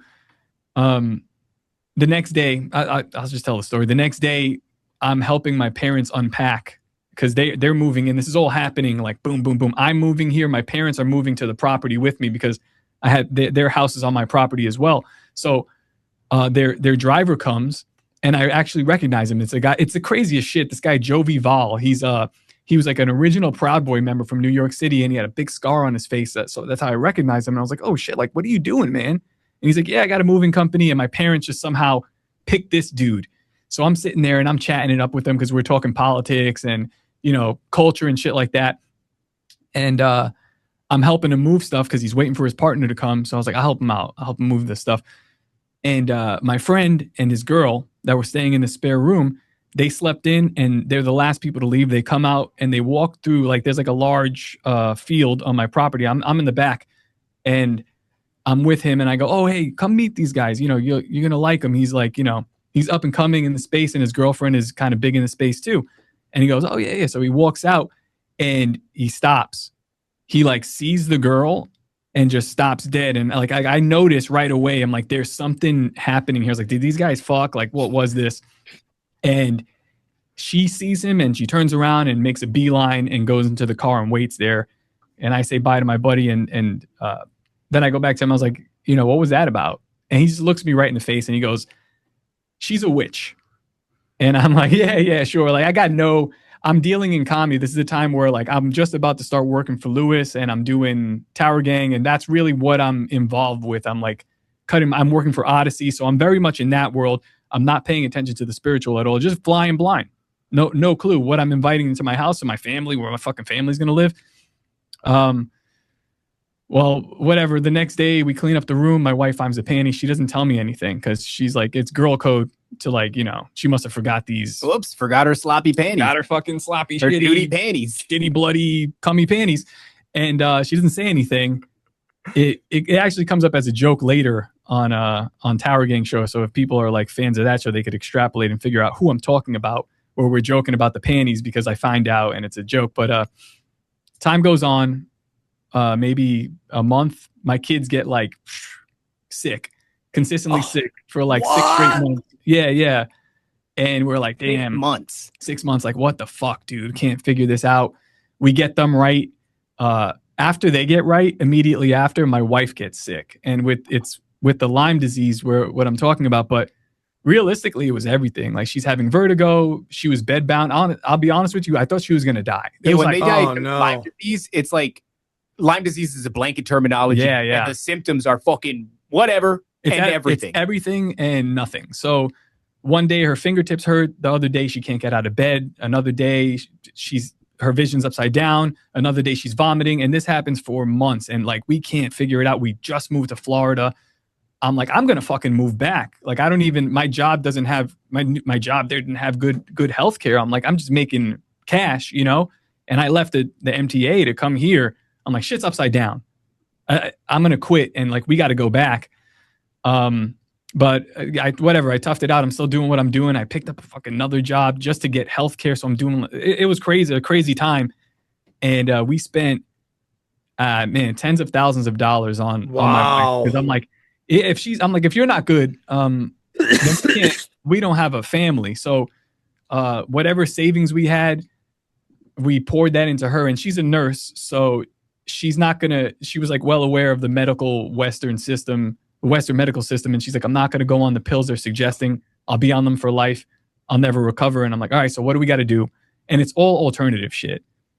So we're doing frequency therapy. We're doing very expensive parasite cleanses. We're doing like, you guys did red light therapy too, right? Or is it, yeah. Anything you could think of, like especially like vitamins, any kind of health products, everything's super clean now in my house because we already went through that. And she's like, I'm not dealing with it. And the crazy thing is, like, this was a spiritual attack, as I alluded to before, where it's like there was a witch in my house that left an artifact, and we had blind to it. Took it crazy. So it's like when you're talking about terrain theory, it's like that, and also like spiritual ailments. 100%, dude. It sounds so fucking hokey to be like, I think some shit comes from, like, some diseases are coming from spiritual ailments, but like that's just where I'm at these days. That's where I'm at. So are you saying the cum panties got everybody sick? I forget what the expression is, but it's a common practice to leave not only an article of clothing, but if you can have it covered in, like, particularly menstrual blood, is a big one, but also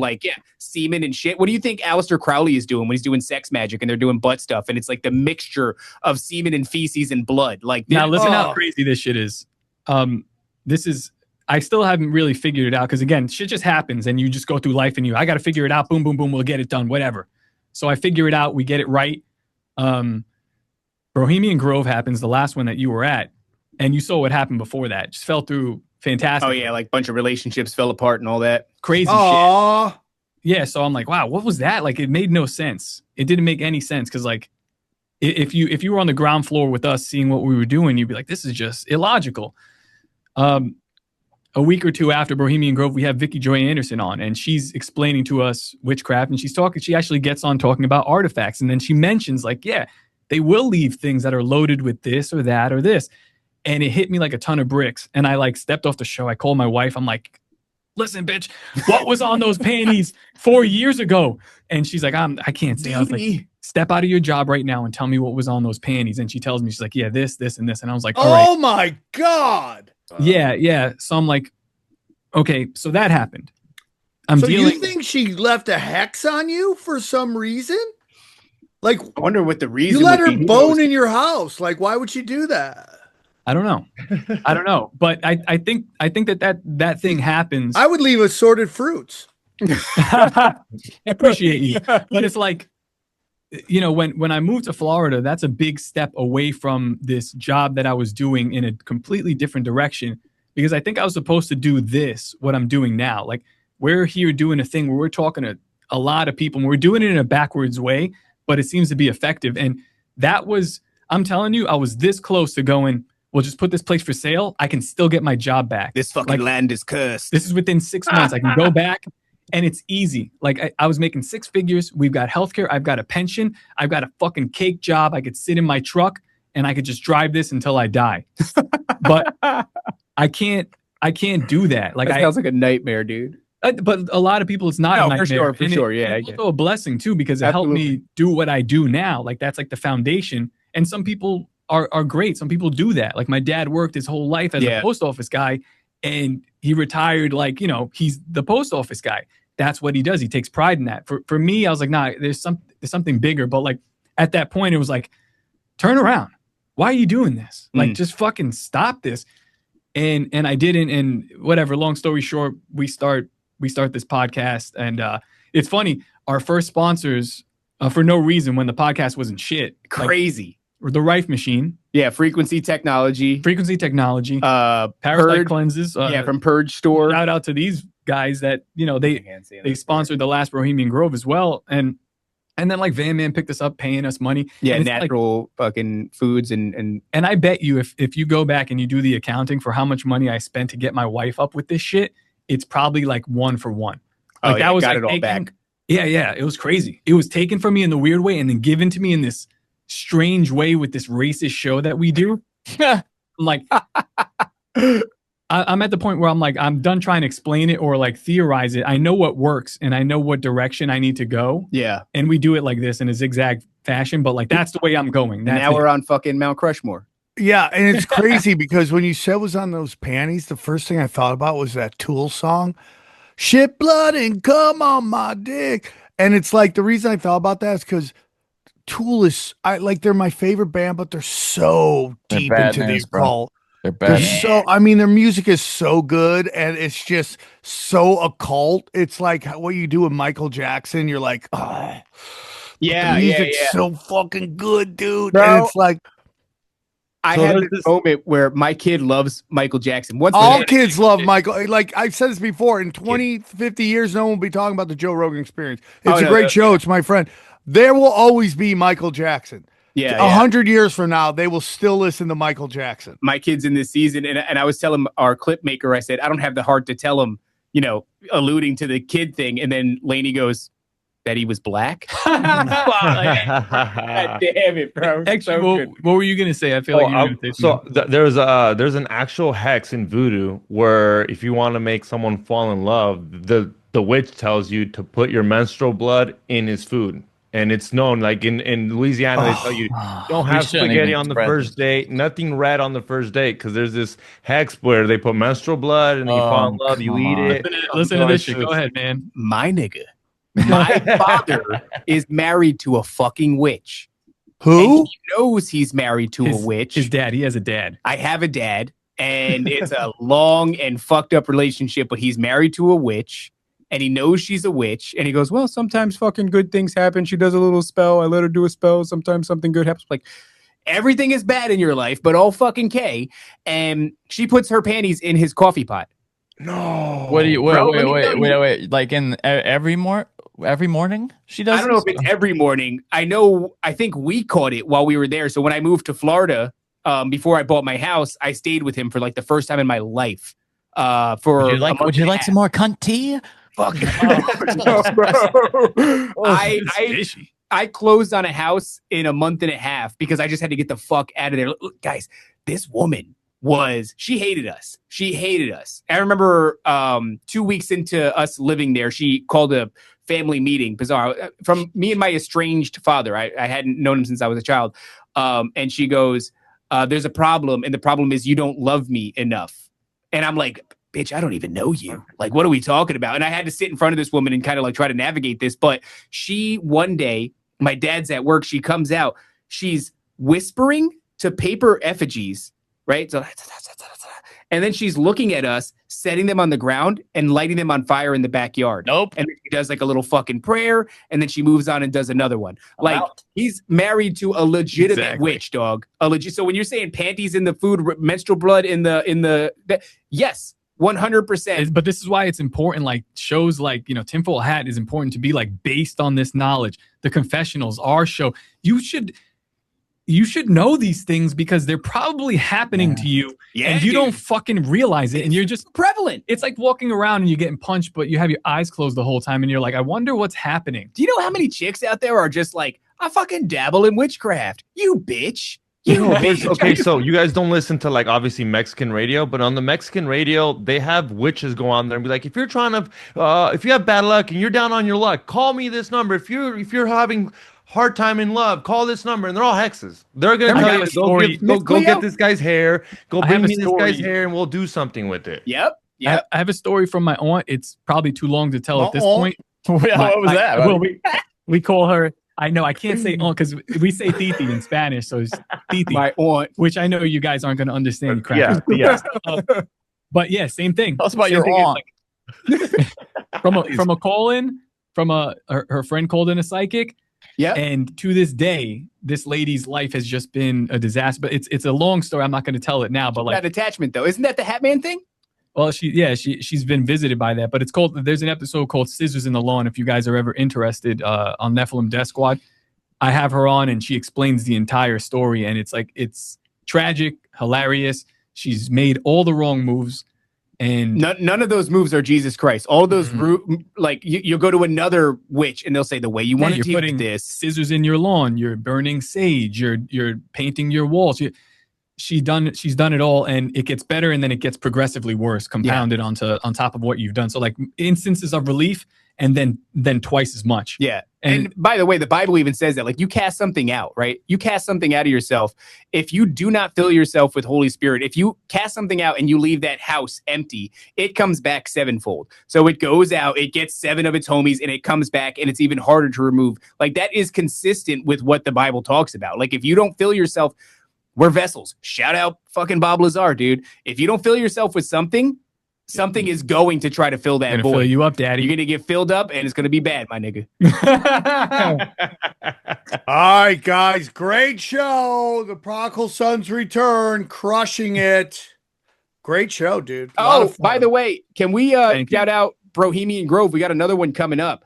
So August 8th in Florida, if any of your listeners are out in the Florida area, we're doing Bohemian Grove. Bohemian Grove 4, something else that you helped start, Sam. It goes all the way back to that signing of Chaos Twins where you uttered those words, welcome to the first Bohemian Grove. And now here we are, we're going on the fourth one, and it's going to be a 7-hour day, dude. We're having everybody, Cheney, let me just Donut, say again, Paranoid American. Sorry, just to backtrack again, one more time. And I mean this with you're going to jerk them off again. With all my heart. It's not even jerking off, but like, yeah, there's that time period, like I said, where I'm going through it and shit was all messed up. And we did this show. And I met you at Skank Fest, and I don't even remember like how we met or whatever, but like you gave us an opportunity, and that opportunity got us like, put us in front of an audience, and then that audience was able to build to get us those like all that. You see that circle that I'm talking about, all that shit crazy that I lost and then I got back. Like Sam in some weird way has you've helped me to to get through this, man. You did that. Many people though. Shout out to fucking everybody. You, Louis J. Gomez, everybody, everyone that I've worked with. Yeah, it's a really crazy path. Man. But yeah, I appreciate that. I appreciate that. I appreciate you, man. You gotta pull people up, dude. That's the key to life. Those that don't pull people up lose it. There's 2 people on this list of attendees to the Bohemian Grove that are also because of you. Ed Mabry is going to be there. Oh, I love him. We love it. Friend of the show, only on our radar because of you. Dr. Heather Lynn is going to be there. The best. Only because of you did we pick up on Dr. Heather Lynn. We're having a bunch of people. Like I said, Brian of Demon Erasers is going to be there. Dave of Isaac's Army, Bill and Ted of the Phone Booth Podcast. Austin Picard is going to be there. Hey. All the homies are going to be there. This is a big one for us, Sam, and for your listeners. I want you guys to know we didn't put like a big shiny name on the docket. You said something last time we did Bohemian Grove. You said that we should have headlined it, and we took that to heart, and we're going, fuck it, man. Let's do it, just us, just with the people that have been on the show, just with the people that the audience is familiar with. We could fucking float. Yeah, you guys got to be Legion of Skank Fest. Yeah, I mean, I don't know what we are, or we're going to be Nephilim Death Squad, dog. And, whatever that looks like, this is us going out on our shaky little deer legs and trying to stand up and do a Bohemian Grove with just us. So we're going to be headlining our own event. Thanks for that advice. And just thank you for everything, dog. Anytime, guys. It's good to be appreciated, unlike these 2 other guys that just take me for fucking granted and nobody listens to me. But I appreciate you guys. You guys always crush. Congratulations. What was that, Johnny? What was that money fucking? No, that was the world's smallest violin. I was just but I'm super happy for you guys, and it's like the real key is now you guys got to help people. Like you got to pull people up. It's like Johnny always says, I've helped my competition more than probably anybody else in the world because I don't see it like competition. I think the more the merrier. They can't kill all of us. Yeah. So, and listen, you guys, I hope we're in the same FEMA camp. I hope we all are hanging together and it's going to be fun. And if it's like the concentration camps, we'll be on soccer teams together. We'll play in orchestras. It's going to be fucking great. We're going to be swimming, dude. It's going to be fucking great, dude. It's going to be concentration don't sound that bad anymore. Yeah, I mean, dude, they were crushing it. They had deep end at the pool. It was fucking fire, bro. We need a podcast studio, so maybe we could pull some strings. Oh, I'm sure they'll give us a podcast studio. They'll give us a podcast. Camp, we'll have coming at you live from FEMA Camp 321B. Yeah, dude, it's gonna be fire, bro. It's gonna be fire, dude. It's gonna be great. Websites or anything? TopLobsta.com. You can get all the shirts. Yeah, I'm wearing one right now. And tickets to Bohemian Grove if you guys want to hang out with us live. Like it's just going to be. It's going to be a great hang. It's a great hang. It's a lot of fun. You've been to all of them previously, so you're not invited to this one. Fuck you. I know, dude. Yeah, we got to try to stand up on our own, dude. We'll see you though at TrutherCon. TrutherCon, November 7th. Yeah, we'll be. The Skiba News Network people are crushing it. Very excited. Tito Sanchez will be there as well. Tinfoil Hats, Tito Sanchez. A lot of Latinos in the conspiracy community. Yeah, we need to do something about that. Latinos are great, but now it's like this new generation, which is like 3rd or 4th generation. They're starting to become sensitive and politically correct. You used to be able to say whatever you want to Mexicans and they would fucking laugh. Now they're like, hey, dog, that's kind of racist, dude. It's like, you're Mexican, bro. You're supposed to have a good time. Anyways, guys. Bring back the Cholos. Time to bring back the Cholos, the little homies, dude. Time to bring back the little homies. All right, guys, great show. Thank you guys so much. Let's break down the episode. The boys from Mount Crushmore came and crushed it. Did you come yet, Sam? I always come. I mean, because they literally they ate you up the whole episode, which I loved it. Who doesn't? But yeah. Sounds like you got upset. Yeah, I didn't get none of it. Yeah, sounds like you're really pissed off that people are giving me Sam sucking. Yeah, you guys should try more of it. Yeah, we're just over here in the cuck chairs. Yeah, we're here in the cuck chair. Me and Johnny looking at each other while you're just getting it all. Dude. We're not looking at each other. We're not. Looking, you are. I'm looking up. I'm looking at the ceiling. Johnny's getting horny. Johnny's so horny for Nephilim Death Squad, bro. So horny. Like, you and me are making perfect eye contact while Sam getting railed by these guys. Why I'm doing the railing, bro? Don't you ever forget that I'm the railer. Okay. You're getting I'm the railer. It was two guys. You were getting pig two guys, bro. No, I'm not getting spit roasted. I'm spit roasting the spit roasters. You turned the tables on them. Yeah. Aha. No, I think it's great, dude. That's some crazy shit, dude. Latinos are deep into that, like, demonic shit, huh? They're like, they see spirits, dude.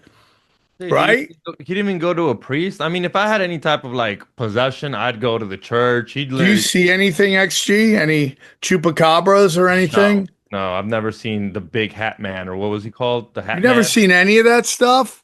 I've question whether you're Mexican. No, I've had sleep paralysis, but I've never seen that. I have too. Yeah. I've never seen anything though. Yeah, I think there is. We've had enough guests on now that it seems, and I think somebody's even said this. It seems there are two distinct kinds of sleep paralysis. There's the kind that's brought on by sleeping during the day or getting bad sleep, where you just are kind of, or you at least you feel like you're locked into your body before waking up. Because the thing I've noticed is, and I've said this before, but I've noticed that you think you're in the room you're in, trapped in your body, and you can kind of look around a little bit. I can even kind of open my eyes. I think I can, but really, it's not the room you think you're in. Like, I've had it happen a few times where I'm in a different room or a different place, like back home in North Carolina when I'm in LA, and I'm looking around that room and feel trapped in my body, and then I wake up. But the interesting thing is, you do, like he was saying, you can, like when I've been in bed with my girl asleep, I'll try to kind of wake myself up and try to like fight to twitch my body a little bit. She's seen me doing that before, and she helped me wake up, you know? Like I've been like, wake me up.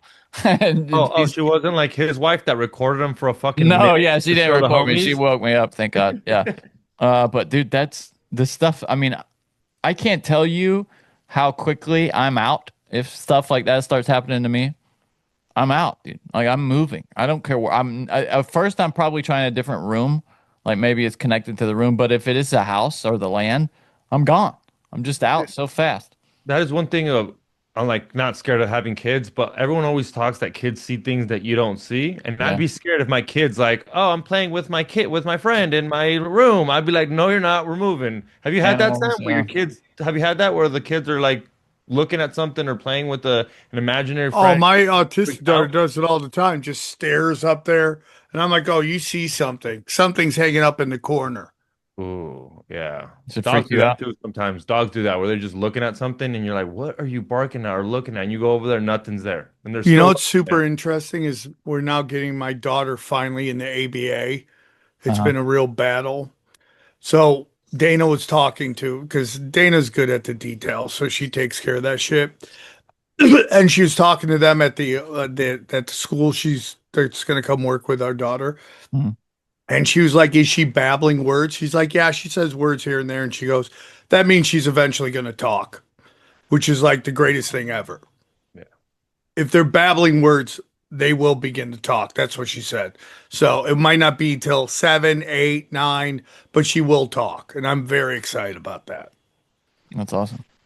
That will be great. You know what else is great? Come to see me live. Go to samtripoli.com. Okay. You can see my dates right there. Miami, Joke World at St. Petersburg, Lawrence, Kansas, Tulsa, TrutherCon in Dallas, Skankfest in New Orleans, Austin, Texas, closing it out. And then if you go to Sam Tripoli, I got a new kind of format. I don't know how I feel about it. I don't know if I want that on YouTube either, from YouTube. Go check that out. get on my mailing list. Very important to get on my mailing list. And then check out my premium content, dude. I'm telling you, it's the best out there. You'll never get better premium content than you get on my show. It's a wide range of stuff. It's topical. It's the best researchers, and Kurt Metzger, who is just a supercomputer of comedy and conspiracies, and the best thumbnails. Look at those thumbnails, dude. I mean, how did we get to that? Johnny, talk about Cash Daddies. Cash Daddies, also great thumbnails. Howie Dewey, crushing it with, you can learn to invest.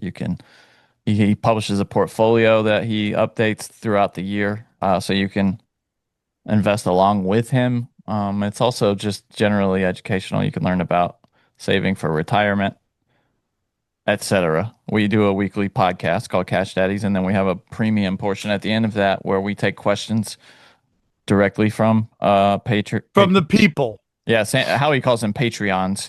I thought we called them the readers. Well, he calls them my fellow Patreons. Now, Patreon is a brand name. Doesn't make any. Patreon is the name of that service, and fellow means that he's one of them. But then it doesn't make it. Now they're patrons. That means they support us. He's not a patron though. He's the person being patronized. I guess you'd say supported. He's the person being supported. But yeah, fellow Patreons, come check him out. Come check him out. If you go down lower. We got that. I'll have some chaos news for you, Chaos Twins. T-shirts, dude. New T-shirts going up, I promise you. Gonna take care of all that. If not, enjoy the Sir Francis Bacon T-shirt. Get it. $20. Buy gold and silver from Wise Wolf. Very important. We also have Chemical Free Body. I love them. I took my supplements today. Everybody here is important shit.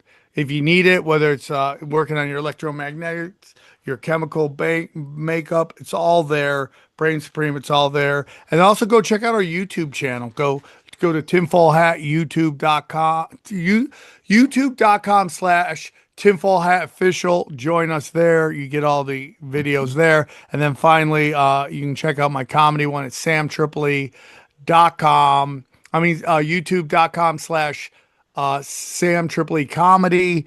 I'm putting up new events there all the time. And then finally, Word War Debate. We just got the contract for the new venue, so hopefully that'll be signed today, and the date will be secure. And dude, I'm telling you, we're going big game hunting, all right? Big game hunting. It's going to be, if we get who we want, I think we could put up Super Bowl numbers, and I'm not even kidding. Sheesh. If it goes to where if we get who we want to get. So that's that. And then anything else, XG? This Friday, We Don't Smoke the Same with Stepton from the Deftones, Post Peaks at 710. Go get your tickets. It's little goodie bags. We're going to smoke the place out like we did at the Comedy Store. So go get your tickets now, please. Wow, dude. And please check out Broken Simulation on YouTube, youtube.com/Sam Tripoli. You can subscribe there and put on alerts because they will not tell you about it otherwise. So the Nephilim Death Squad guys are like obviously one of my disciples. You are welcome. The fact that they're doing Bohemian Grove for like the 4th or 5th year is such an amazing thing to see. I mean, it's just like manifestation. It all started because I got booked at this weird comedy club in Florida, and like all these conspiracy theorists decided to come out and hang out. And then I'm like, let's do a fucking podcast and do a little show. And like, now they ran with it. It's so fucking cool.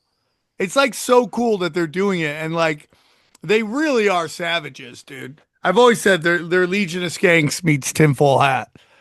They really are crazy, and they're good at it. And I've often told them, sometimes, and I've called, one of them and talked to them about it.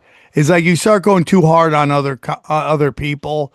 Again, you get into this kind of world where you're just like, none of your peers want to talk to you. And you're in the dark corner all by yourself, shitting in a diaper with one fucking foot in the grave. Jeez. And it's a horrible life to live. It's like high vibrational, low vibrational. Support people, and people love you, and more opportunities show up. And I think that's the most important shit, is to help others. And they're doing a great job, dude. I mean, they're doing a show almost every day. I'm crazy. They're crazy. I mean, I'm crazy, dude. I mean, you do a show every day. Almost. I do. Yeah. Well, no, if you take the day tinfoil hats. shows, you have a show for 7 days of the week, pretty much. Yeah, I mean, I do 2 tinfoil hats, 1 conspiracy social club, 1 doom scrolling, 1 broken sim. What else do I got? 1 business. Cash Daddies. Yeah. Extra time. You got extra and then time. when I do broken sim, I mean Punch Drunk, which is once every 3 months. Or Union of the Unwanted, like all that. Yeah, stuff. yeah. And then I have my premium content. So I'm doing 10. Yeah, I love that you're like, I can't believe how many they're doing. And you're like, I'm crazy, Johnny. And then we're on the road. We're on the road basically, and then we tell the fans that we're all going to meet up with you to find out that you're podcasting mid fan meetup. Dude, Daddy's got to put out the goods, or else people go crazy. Or they go crazy. People go crazy, or you go crazy. I can't go crazy. I've already gone crazy. I know this has nothing to do with tinfoil hat.